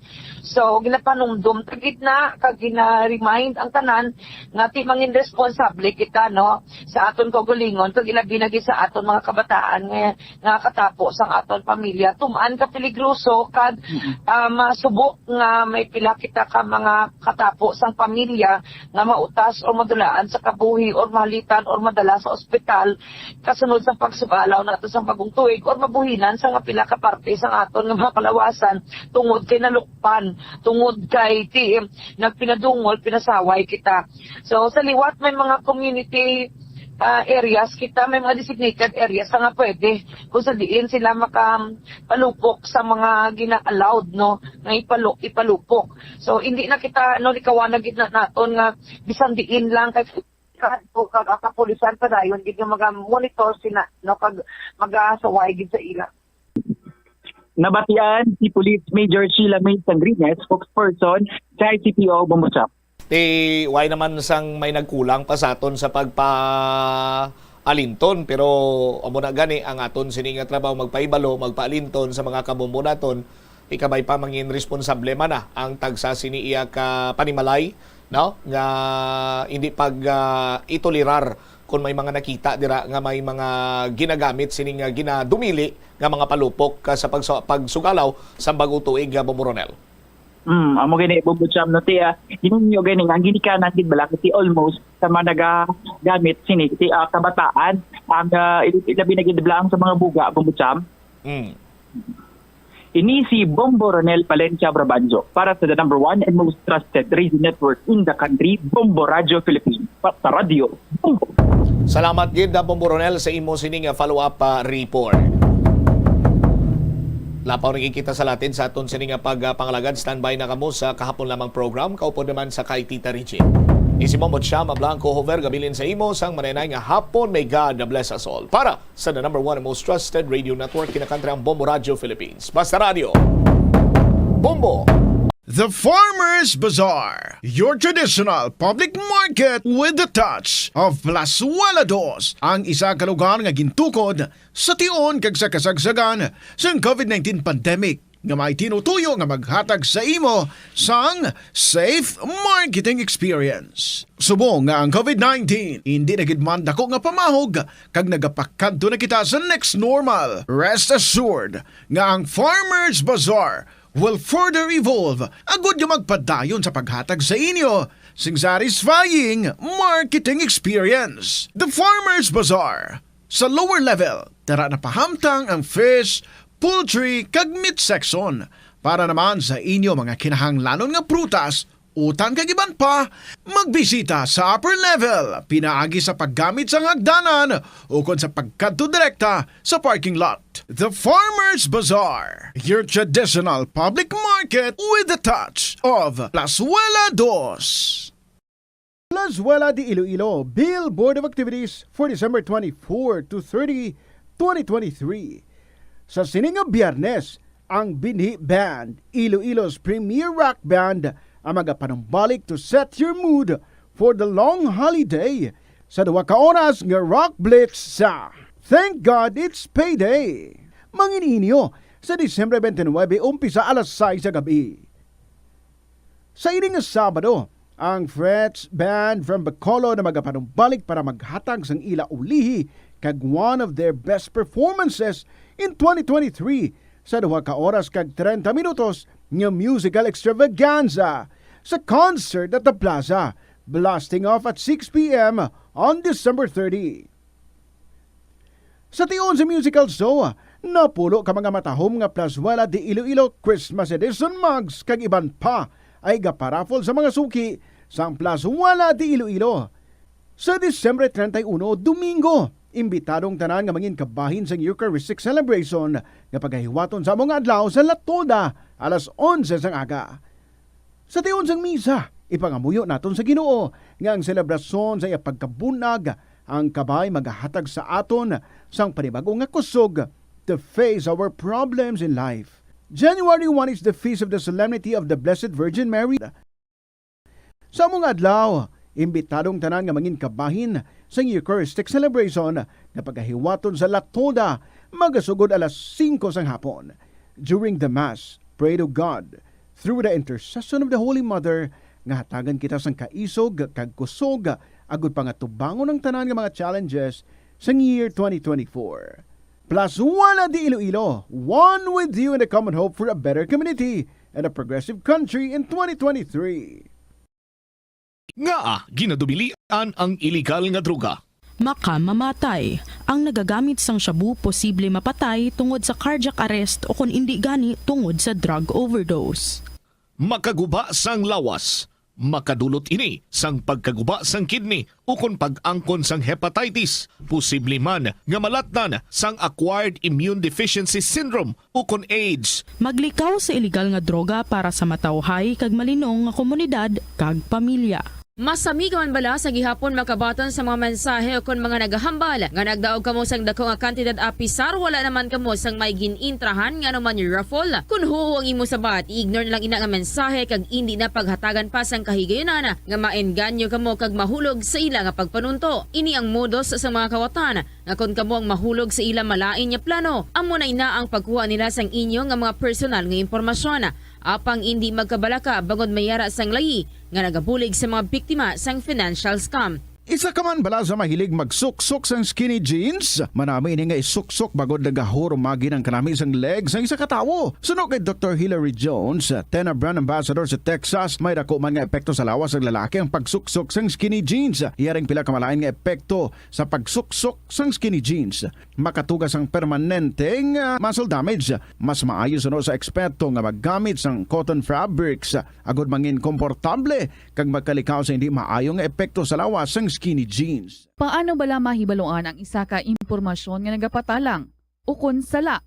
Una, i-check gid ang source kung sa diin inihalin. Kung ang impormasyon halin sa reputable news outlet, makit-an ini sa ilang website. Ikaduha, i-check ang petsa sang gin-publish ang impormasyon o kun ang article. Ikatatlo, i-check ang detalye sang impormasyon. Basta hagid ang bugos nga istorya bangod posible nga ang detalye ang malayo katama sa nakabutang sa headlines. Mag-fact check. Kung kaisa, bangod sa imo nga kaakig, stress kag disappointment sa kabuhi, nagadesisyon kamo nga wala ninyo ginapalibugan kag ginapadalman. Gani likawi nga maghimo sang desisyon kung ikaw ang akig. Hatagi sang oras ang imo nga kaugalingon, bangod ang imo nga first idea ang hindi mo man kung kaisa makabig nga best idea. Makabulig man nga magpangayo sang perspektibo sa ibang nga tawo, ilabi na kung siya ang nagapangatubang man sang kaangay nga sitwasyon sa ilang nga kabuhi. Kung ang desisyon nga imo ginhimo ang wala nangin madalagon, hindi napagbas sulon ang kaugalingon. Mga kabombo nga motorista, yari ang mga pamaagi agud makatipid ka sa gatong. Ipasiguro nga yara permi sa maayong nga kondisyon ang imo salakyan. Check yara ang imo nga goma kag siguraduha nga yara sa husto nga tire pressure. Likawan nga naka-idle ang makina sang imo salakyan bangod nagakonsumo ini sang gatong. Buksi ang bintana sang imo salakyan kag magamit lamang sang aircon kung kinahanglan. Kag pagkamaayuha nga mag-commute na lang o kung maglakat-lakat kung malapit man lang ang imo kadtuan.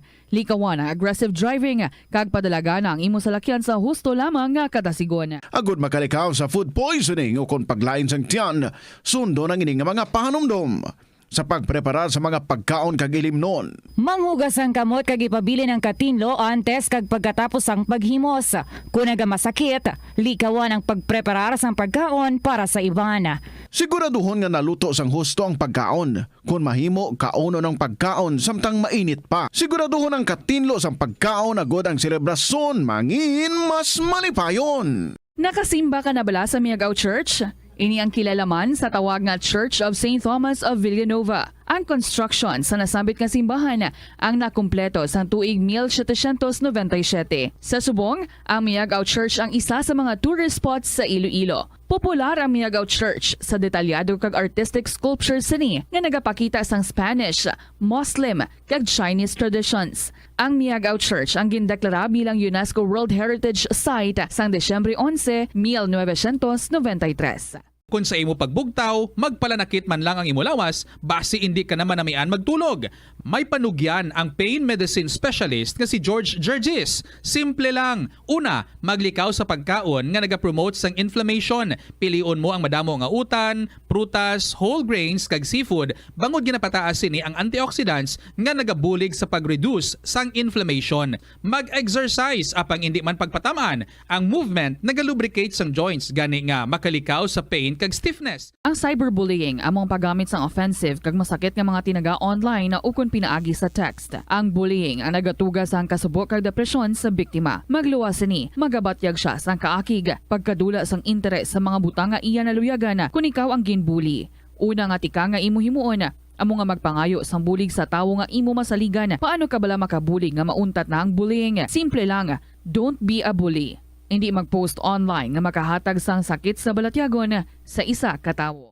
Kadungan sang pagtigulang, nagataas man ang risgo sang vitamin deficiencies nga nagatuga sang physical kag emotional changes. Santo sa isa ka scientific study, ang B vitamins ang importante agod nga mag-function ang body cells nga nagabulig sa metabolism, paghimo sang bago nga blood cells kag nagabulig sa pag-maintain sang healthy skin cells, brain cells kag body tissues. Magluwa sa supplements, lakip sa mga pagkaon nga bastante sa vitamins amo ang karne, whole grains, prutas, gatas, cheese kag mga ulutanon. Kauntasan, La Paz Batchoy. Ang Iloilo ang kilala bilang home of La Paz Batchoy. Mahimo kagid nga maglibot sa Iloilo, mag-food trip, kag ikaw mismo ang maghusgar kung ano ka namit ang La Paz Batchoy. Pwede mo gid ma-enjoy ang La Paz Batchoy nga may pandesal kag puto. Butangi man sang gamay nga paminta kag patis ang sabaw. I-mix sang maayo. Kag enjoy. Kung kulang pa kag wala pa nabusog, pwede gid nga magpadugang sang sabaw. Gabulig sa paglikaw sa nanuhay tuay nga balatian ang simple nga pagkaon sang citrus fruits kaangay sang pomelo nga puno sang powerful immune boosting antioxidant. Ang pomelo ang puno man sang lycopene, isa ka anti-inflammatory, anti-aging antioxidant nga nagapanami isang supat. Ang duga naman sang panit kag dahon sang pomelo ang natukiban nga makapatay sang cancer cells kag nagapalikaw sa paglapta sini sandig sa test tube studies. Help is available. Pinaagi sa pag-istorya, paghatag sang suporta, kag direkta nga bulig sa nagakinahanglan, mahimo mo gid nga mapunggan ang suicide kag makasalbar sang kabuhi. Santo sa World Health Organization, ang suicide ang fourth leading cause of death sa mga kabataan nagaedad 15 to 19 anyos. Kung ikaw o kung may kilala nga nagasuprer sa depresyon, mahimo nga mag-contact sa National Center for Mental Health Crisis Hotline sa numero 0966-351-4512. Sa aroma kag soothing feeling sa pag-inom sang tea, ang rason sang kadamaan nga paborito nga imnon ang tea. Sunod kay Ansley Hill, registered dietitian sa Western Oregon sa Estados Unidos, ang mas sobra 3-4 katasa nga pag-inom sang tea sa isa ka adlaw ang makadala sang hindi maayong nga epekto sa lawas. Kinahanglan nga moderate intake lang sa tanan nga ilimnon agod ma-achieve ang healthy living. Siling nila ang pagpanigarilyo nagapaitom sang bibig. Pero hambal mo naman, wala mo na ko nagapanigarilyo pero nga ay itom gihapon ang lips ko haw. Yari ang sabat sa eksperto. Suno kay Dr. Jean Marquez, isa ka dermatologist, ang dark lips mahimo nga tugas sang maisog nga habon nga ginagamit sa guya. Nagpanugyan ang doktor nga magamit sang mild soap kag lip balm nga may moisturizer kag sunscreen. Agod protektahan ang bibig kag malikawan ang discoloration. Kabombo! Subong nga naghalog na ang restrictions, madamo na nga mga physical activities ang ginabalik, ilabi na mga sports events. Apang maghalong lang ha, bangod kun ka isa. Ito ang Bombo Radio Philippines. Fully digitalized. Numero 1 sa balita, komentaryo, drama at serbisyo publiko. Bombo Radio Philippines. Bombo Radio Philippines. Ang inyong #1 at most trusted radio network in the country. Basta Radio Bombo! Good afternoon sa inyo tanan mga kabombo. Happy Thursday. It's the 28th of December 2023. It's the Feast of the Holy Innocent Martyrs. Correct. Basi ma-prank ka mo dira, ha? We'll be talking about Innocents Day later on, kag perfect timing gid because we have one letter sender nga nagka-revolve around that ang iyang story nga iga-share diri sa aton. For the meantime, let me just welcome warmly everyone sa sining hapon. Ako si Tita Regine and this is Kahapon Lamang program diri sa DYFM. Bombo Radio, Iloilo, kompleto na mga fruits nyo da. Bisan tag-isa lang of any kind of fruits, not necessarily nga itresi tagid ha, kay wala gina bearing kung mangin buenas or malas ang aton nga bag-ong tuig. Kung ano nga luyag nyo mga prutas, amo nang inyong pangitaon, and please, ang inang makaon. Okay, hindi magbakal sang hindi makaon. Just so nga may ara kada sang mga prutas sa imong lamesa, pero hindi naman gali siya makaon. So pilia ang makaon. Hindi mag-amar ng 13-13. Kaya wala gina bearing. Okay? Welcome everyone sa sining hapon. Silawat naton nga pagdanay, kagliwat naton nga pag-enjoy sa aton nga mga istorya diri sa Kahapon Lamang program. Check ta ang aton nga New Year countdown. To all Star Nation and Kabombo, we all would like to greet you. Happy New Year, Happy New Year, and Happy New Year. 4 days to go before New Year. Sino na ang mga nag-alabutan dira? Ang mga kaparintihan, ang mga ginaasam-asam nga mga minamahal sa kabuhi. Malipayo na ang panimalay, nag-abot na ang expect nga mag-abot. Sige, masandukot na ang mga reunions, masandukot sa gihapon ang mga Christmas parties. So enjoy lang gid. Update ninyo ako. Enjoy gihapon kita sa mga istorya igadulong ko today diri sa Kahapon Lamang program, and let's start with this one beautiful song from Keisha Velez. Okay na tayo. Good afternoon and welcome. Pinapayuhan ng sarili na kaya ko pa lahat pwede pa magagandang alaala gustong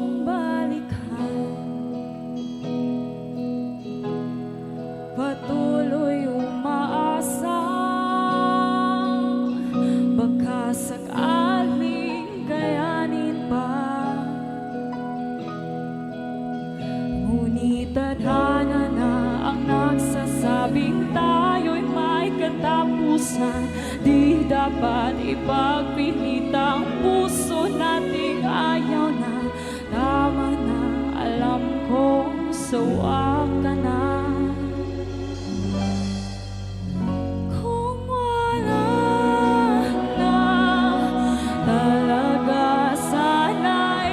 Puso mo'y matuto ng magpatawad nang ang puso ko'y mapalaya sa sakit at rehas na dulot ng maling tadhana sa susunod nating pagtatakbo.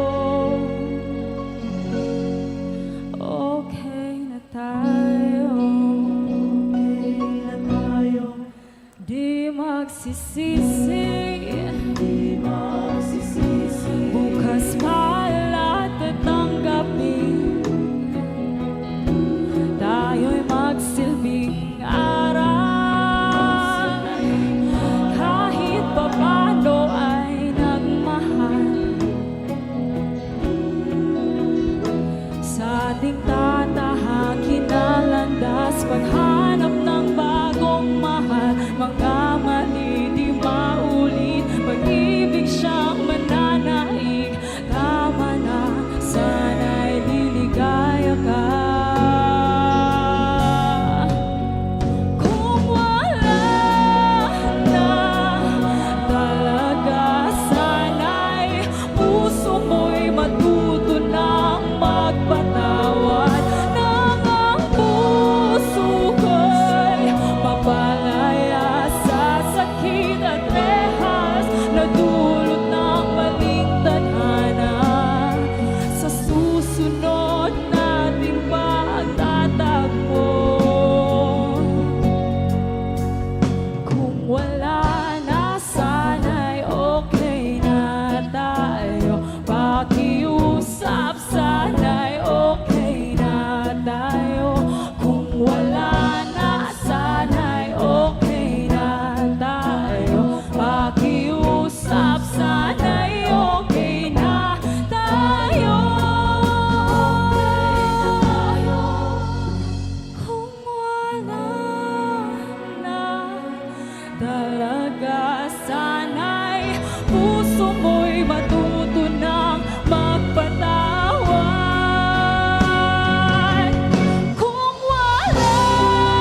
Okay pa sa all right.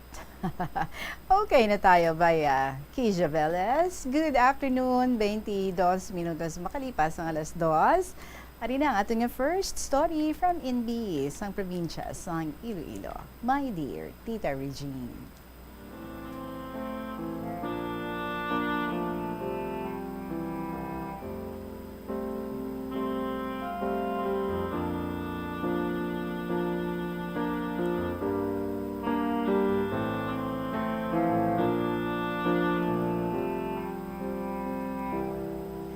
A very pleasant afternoon to my fellow active listeners and lovers of KLP, especially to you, Tita Regine, all staff and members of Bombo Radio Philippines.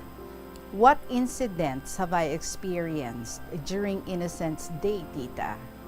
To begin with, isa kaaga, happy gid ako nga nag-attend sa akong nga flower garden when somebody called me on the phone. That was December 28, 1983. Nagpakilala siya nga sa si Sheila, my former boardmate and friend when we were still in college. Dugay pang akong pagpanumdum. Sa lingkod why man ako boardmate nga si Sheila. Just imagine, 25 years kami why magkakita ay after we graduated. Malipayon siya nga nangamusta sa akon. She said that she married a foreigner from New Zealand. My 2 kids sila, a boy and a girl. She told me to meet them sa airport kay mapaburakay kami December 30 kag dito kami mag New Year. Kanahan mi sa aming conversation, very interesting and enjoyable.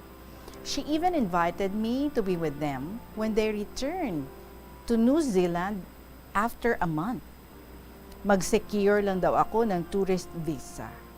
Ay about Tita Regine, excited man ako nga makalagaw sa New Zealand. Abi niya kay tama, gid ako ka KJ or Killjoy, husto lang ako niya tikalan. Why man ako maributay? Akon gin-check sa iya magulang sa Pasay City. Kag gin-relate ko ang iya gin pangwakal sa akon.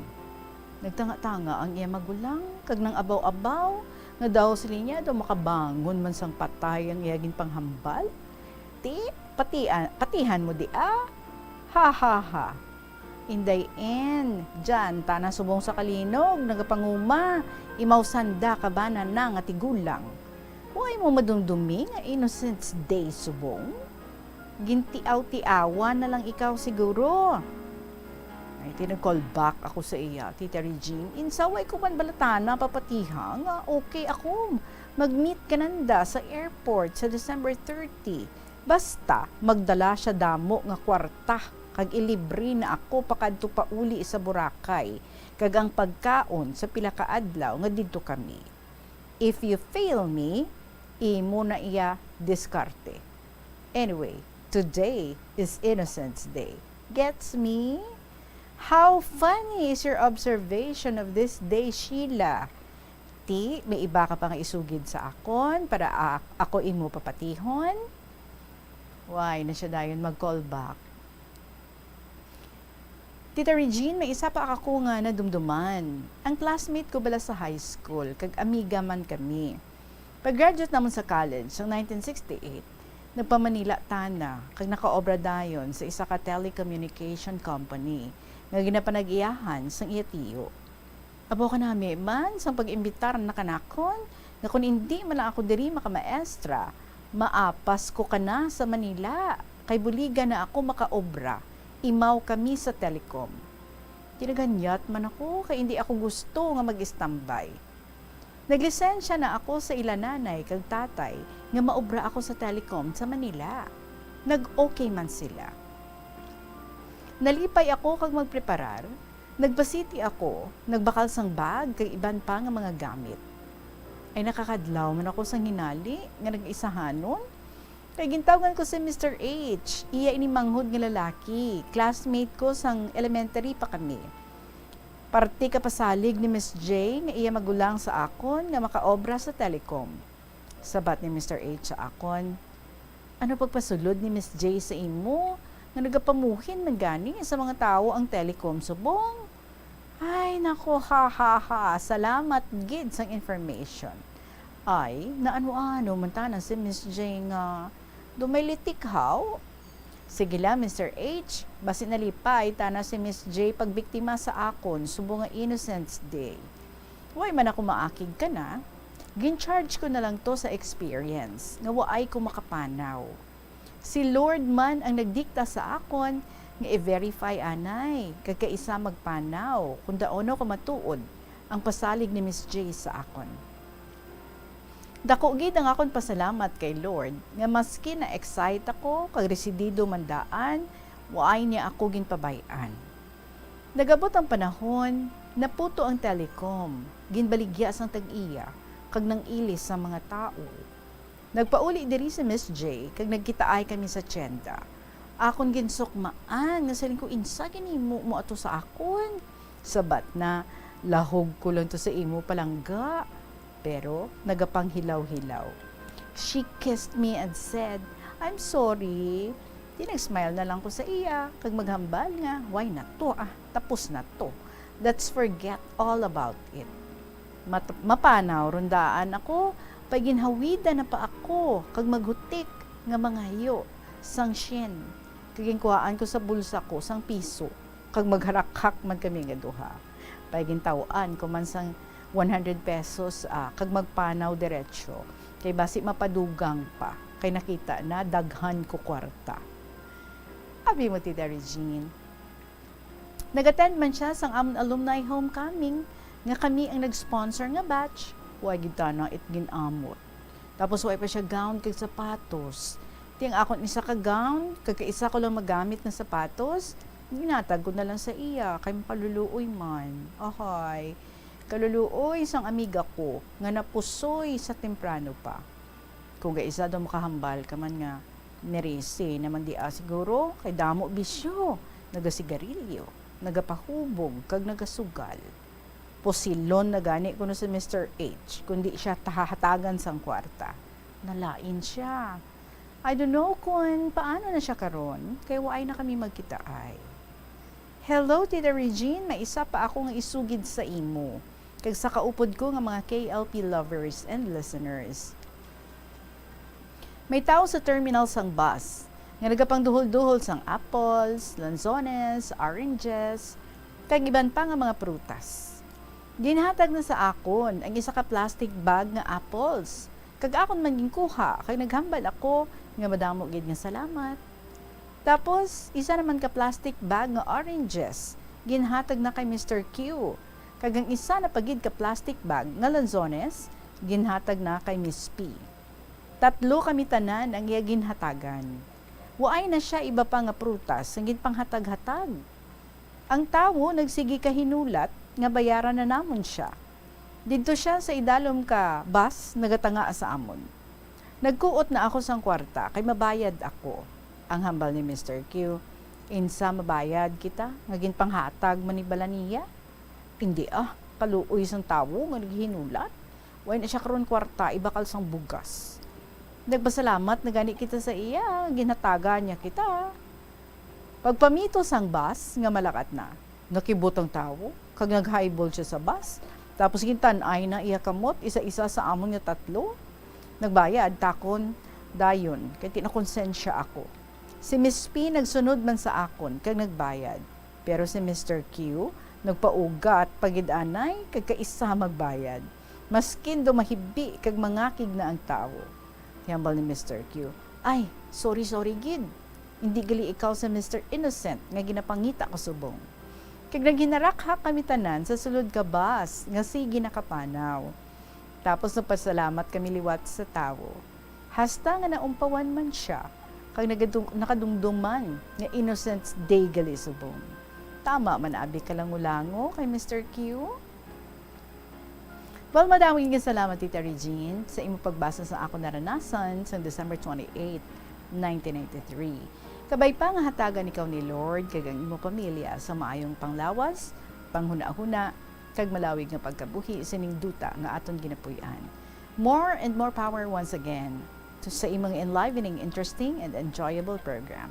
Have a good time, sweet kisses, and God bless ang nagmamahal, NB of Iloilo Province.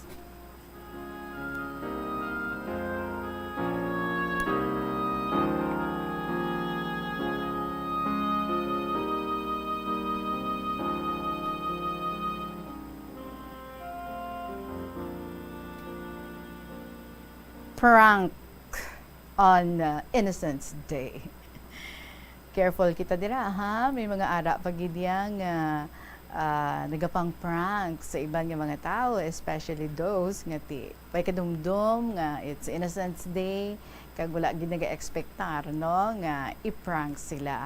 So may ara pagid man no nga mga tao nga nagapang utis nagapanunlog sa iban, ng iban agahan pa na nila when it's Innocence Day, and we practice that, or we celebrate that every 28th of December. So gina-observe ina naton. And ang iba niya, especially ang mga sunluganon, manunlog man sa iban nga mga tao. But of course ang imuya NB no nga naagyan daw ka way beyond sa common lang nga pagpang-prank kay ti ang isa to pakadoon ka gid sa Manila, and then gusto niya nga mag-join ka to sa iya, paubrahon ikaw mga muna bala, tapos ikaw nagpati ka gid kay ti syempre friend mo siya kag nagasalig ka gid sa iya. So daw medyo dalum-dalum to yan, no? Nagpanghimos ka na gani, mayo lang gid kay ti last minute nagsulod sa imo isip, i-confirm ko abi sa iya nga utod. And then tumo nga nahibaluan, no? Nga ti paano ni ay na mahimo ang mapasulod ni ikaw didto kay ti nagapangbuhin gani ang amo nga kompanya.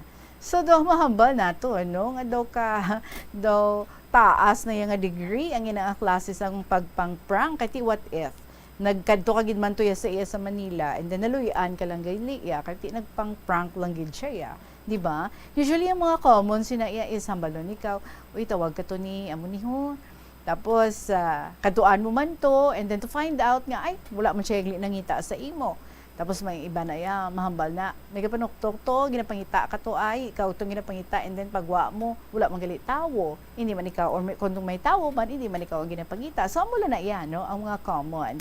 But anyway, di ingid bala ini naghalin ang ina nga istorya, no? The story of the massacre of the innocents. Well, naghalin ini siya sa Bible, sa Gospel ni Matthew, no? It tells of the story of the massacre of the innocents, kung sa diin ining si King Herod nag-order ini siya nga pamatyon ang tanan nga mga lalaki nga mga babies nagaedad 2 years old and below. Dito sa may Bethlehem, kung sa diin na tawo ang aton nga manunubos, and sa mga adjacent nga mga areas ayon dito sa Bethlehem. Kay ti diba ginabalan siya sang 3 ka hari nga may isa ka bata destined to become the king of the Jews, kag ginbata sa sina nga syudad. Ti amo to no ginabalan niya to ang 3 ka mga hari, at sige katuon niya to be, and then sugiran niyo ko kung diin inaayon kag sino ina nga bata. But well, of course, ang 3 ka mga hari being wise, ti wala sila yan nagbalik dito sa iya, kag wala siya yaging sugiran, no? Kag naakig siya. So amo na nga nakulbaan siya actually nga ti buslan siya sang isa nga mas greater sang sa iya. So hindi siya luyag nga matabuin na. So ano iya ginhimo?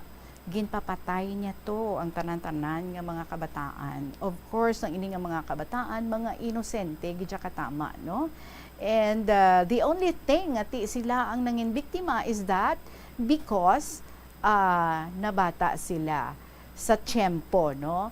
Nga natawo man ang aton nga manunubos. Dira-dira nga mga tiyempo. So, 2 years old and below, ginpamatay gid sila And I don't know if it is true or if it is proven, pero mga 144,000 gid kuno ka mga babies, my God, that many ang ginpamatay. So mayo lang yan si Jesus, because sang prompting sang angel ginambalan si Joseph through a dream nga ti himusa ang imo nga mag-iloy, maghalin ka mo diri kag dala sila dito sa Egypt.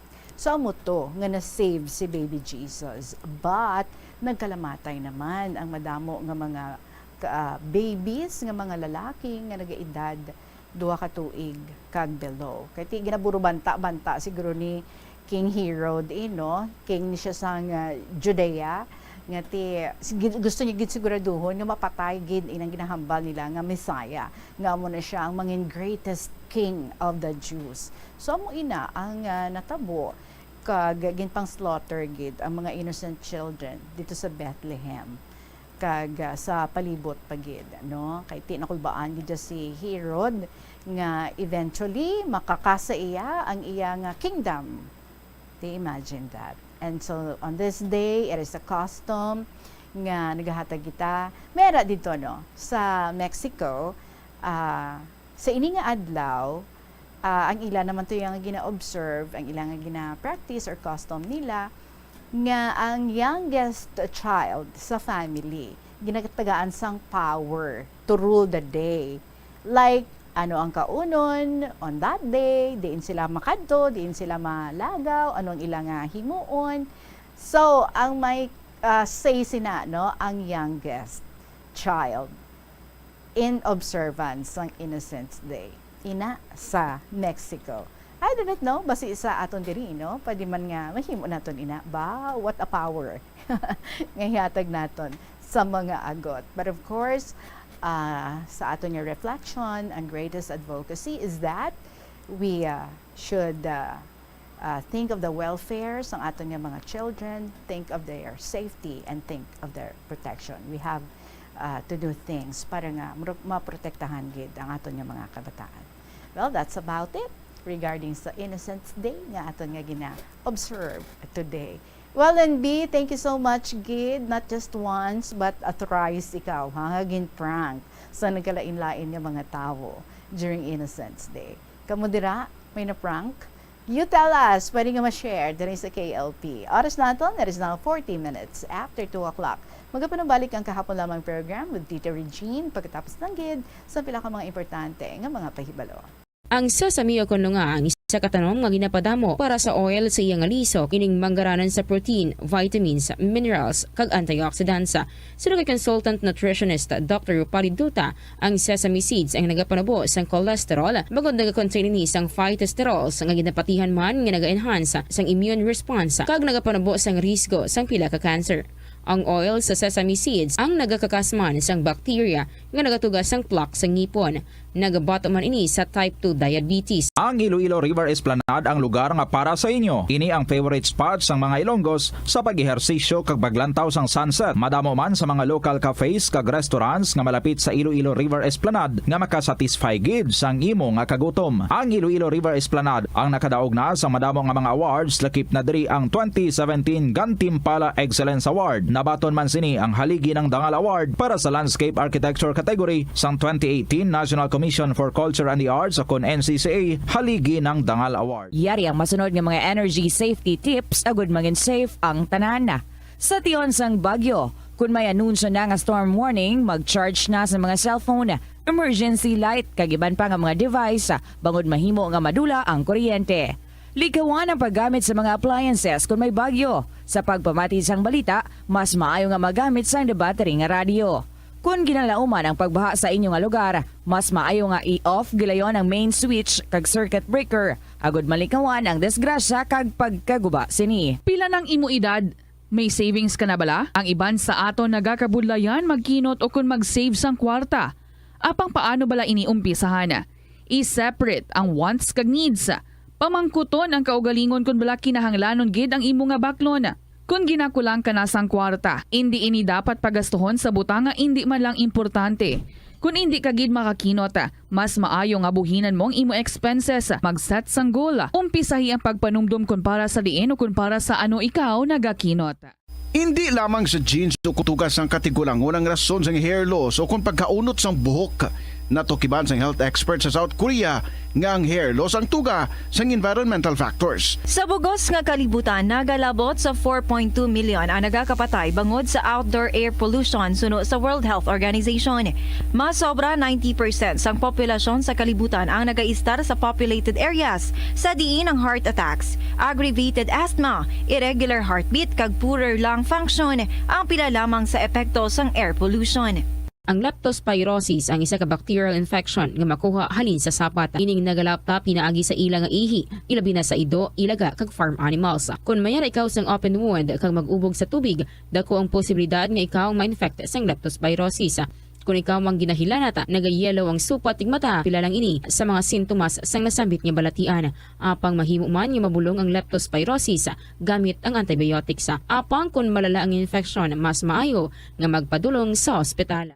Sa kasakuon sa mga ginikanan subong, tumalagsahon na lang kamo nagaupod bisan magkaon. Apang bisan anuman kun tani nga kasakuon sang miyembro sang pamilya, hatagi gid sang oras nga kamo makaupdanay sa kalan-an ukon makalagaw kun wala sang trabaho. Kung nagaplano sa aktibidad agod nga maka-enjoy upod ang imong nga pamilya, tandaan nga ang focus nyo amo ang pag-spend sang inyo oras nga updanay kag wala dapat sang iban nga mga bagay nga ginapaminsar kaangay sang trabaho ukon homework. Molo Plaza ang central landmark sang Molo. Diri mo makita ang madamo nga mga iconic tourist spots sang syudad, lakip na ang Molo Church kag Molo Mansion. Ang nasambit nga distrito ang birthplace sang Pansit Molo. Kilala man ang Molo Church o ang St. Anne Parish Church bilang feminist church, bangod sa duwa ka mga raya sang 16 ka mga female saints nga nakalinya sa tagsa kakilid sang altar. Sang tuig 1886, ginbisita ni Dr. Jose Rizal ang Molo Church bangod sa biblical painting sini kag nagserbe pa nga evacuation center sang World War II. Nagakaon ka man bala sang tofu,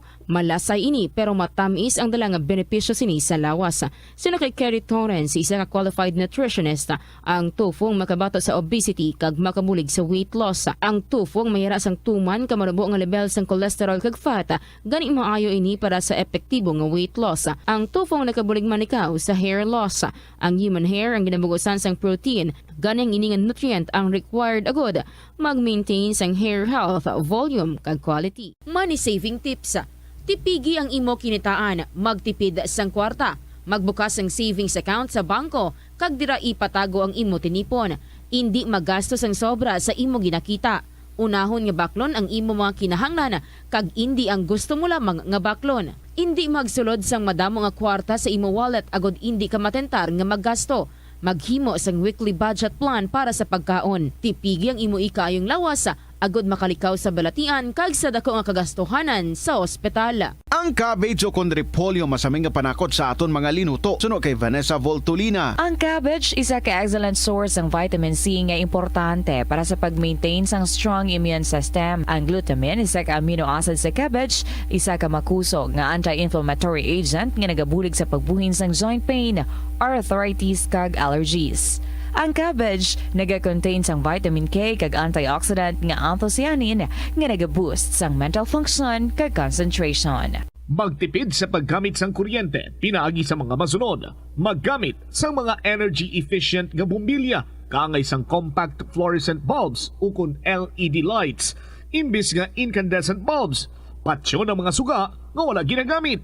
Tingbon ang mga bayo sa pagpamlansya. Himuon ang pagpamlansya isa lamang kabes sa isa ka semana.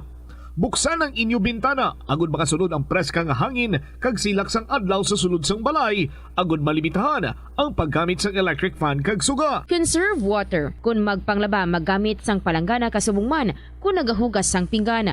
Unahon hugas ang mga baso, kutsara kag pinggan kag ipaulihi ang mga mantikaon nga kalaha kag kaldero. Gamitan liwat ang hinugasan o kon pinamunlawan nga tubig sa pagbuhos sang inidoro, paglabas sang trapo, pagtinlo sang balay kag pagpamunyag sang tanoma. Gilayon niya ipa-repair ang tagas o kon leak sa gripo. I-report sa Water District kung mayara sang linya sang tubig nga naguba.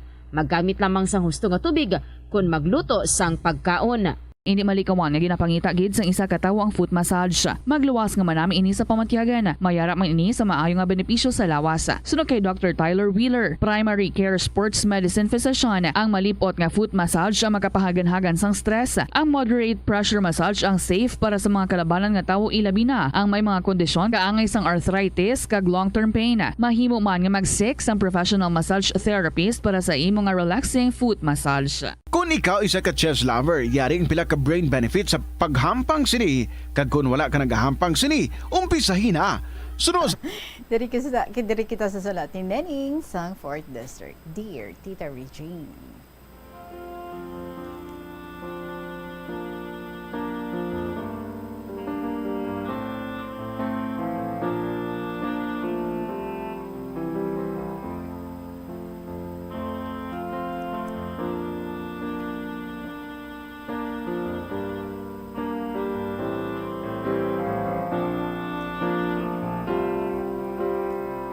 Una sa tanan, nagkatamiyo ako sang Merry Christmas sa imo, kag sa tanan nga matag palamati.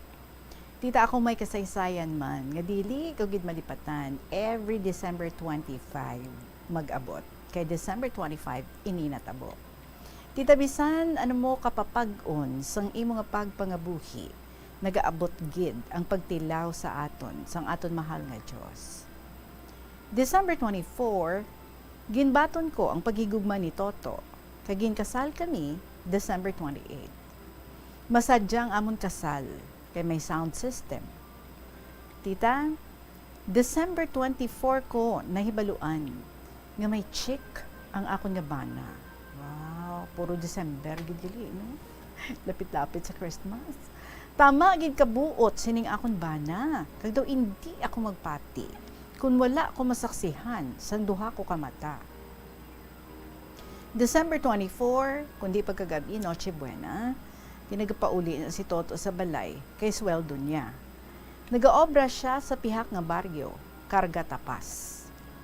Tita ginsugo ko siya nga magbakal sang amon nga pagasaluhan sa gabi, kag nagpati man siya.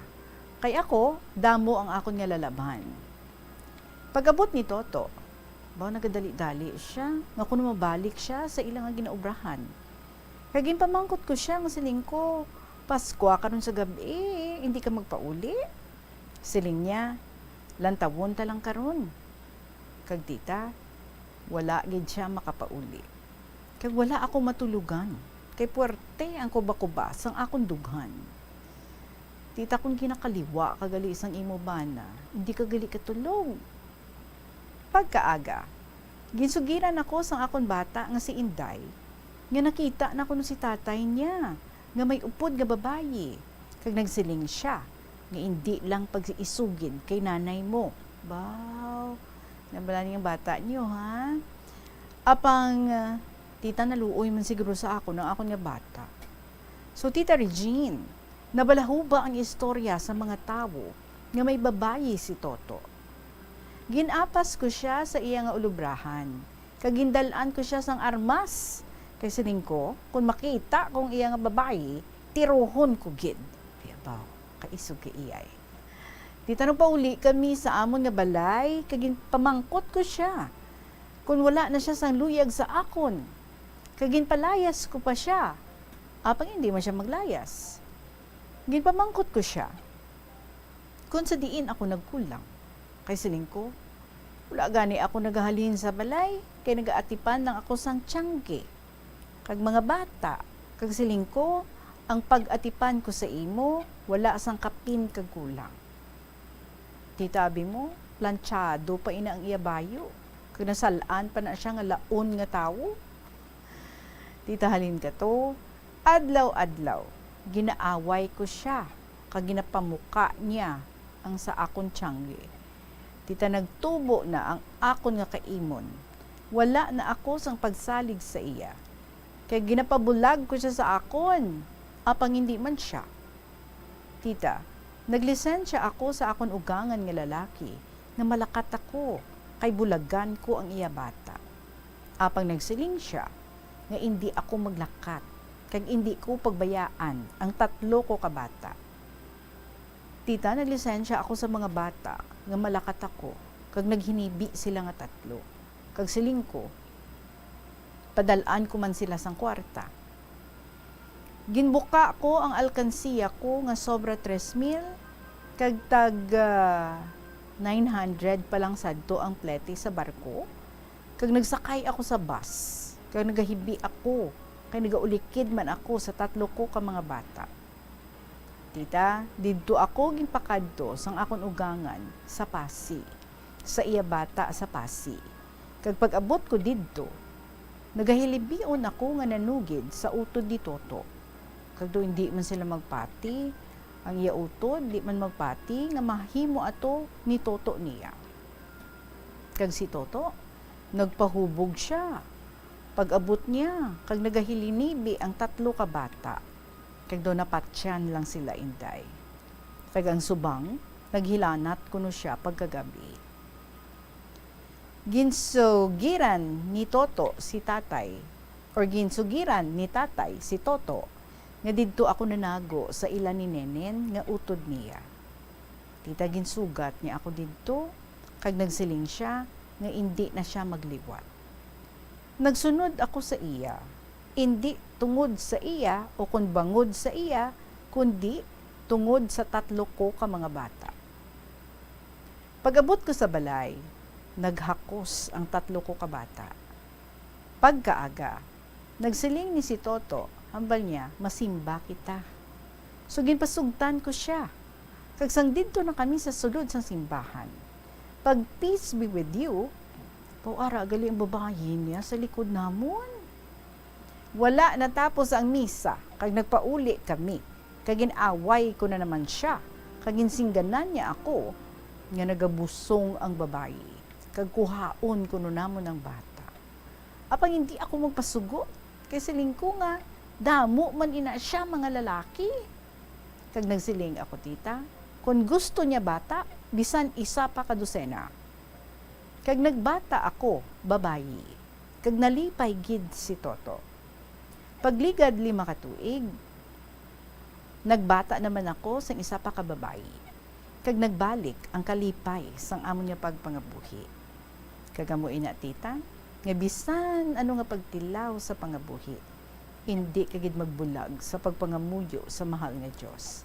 Bisan ano nga pagtilaw, hindi kagid sa iya magkalipat.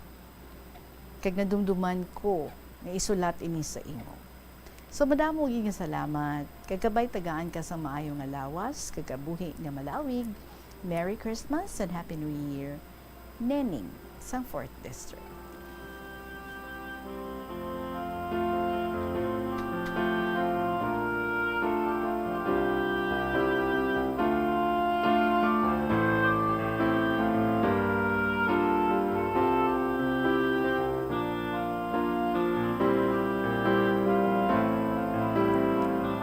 Bauting mayo gining no, kay gintagaan mo another chance si Toto.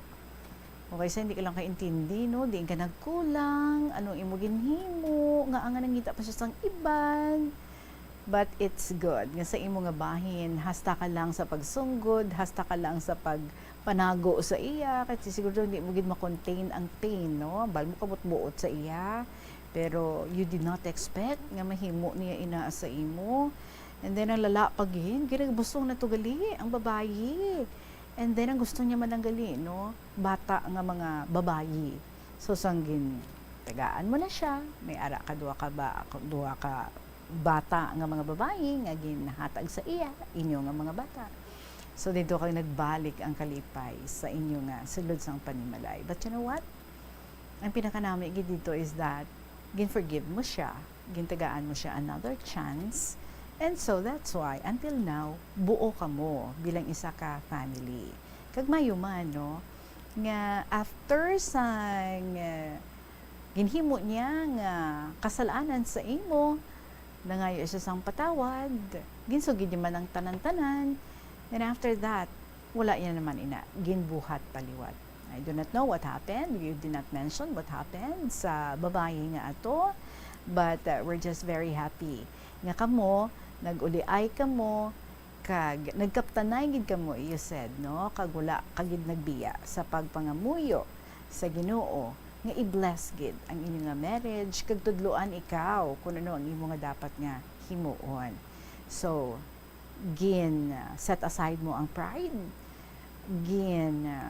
kumbaga, gintiis mo lang ang pain, and ang pinakanami, you learn to forgive. Gintagaan mo tsansa ang imo nga husband.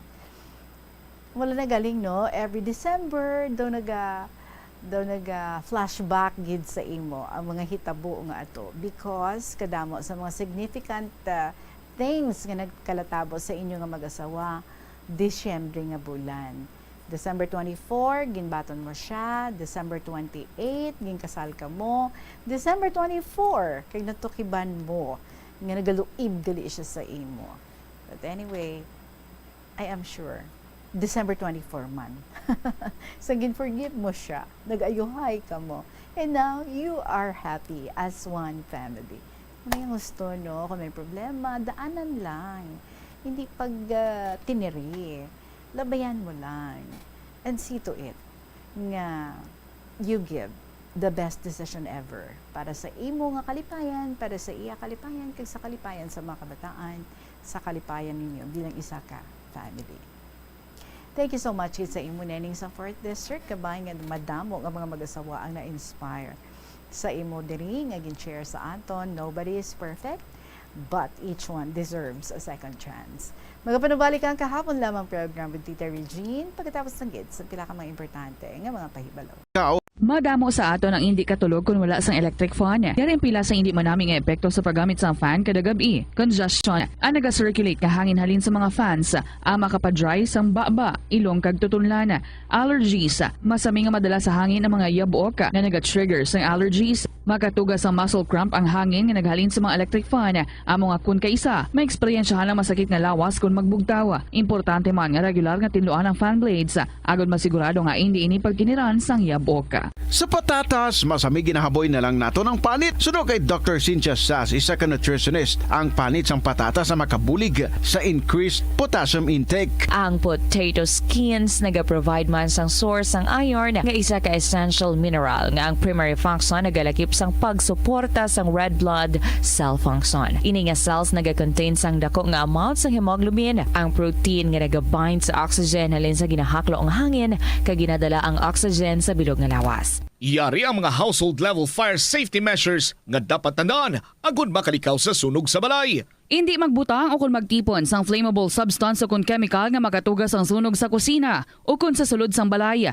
Ipalayo man sa mga kabataan ang pospro kag lighters. Patya ang kalayo kag baga matapos ang pagluto sa kusina. Siguraduhon nga wala nagasungaw kag pirmi limpyuhan ang mga kerosene kag gas stoves. Tandaan, ang paglikaw sa sunog sa sulod sang balay, responsibilidad sang bilog nga pamilya. Atensyon sa mga mahilig magamit sang aircon. Nagpaandam ang medical expert batok sa mga balatian nga mahimo makuha gikan sa sobra-sobra nga paggamit sini.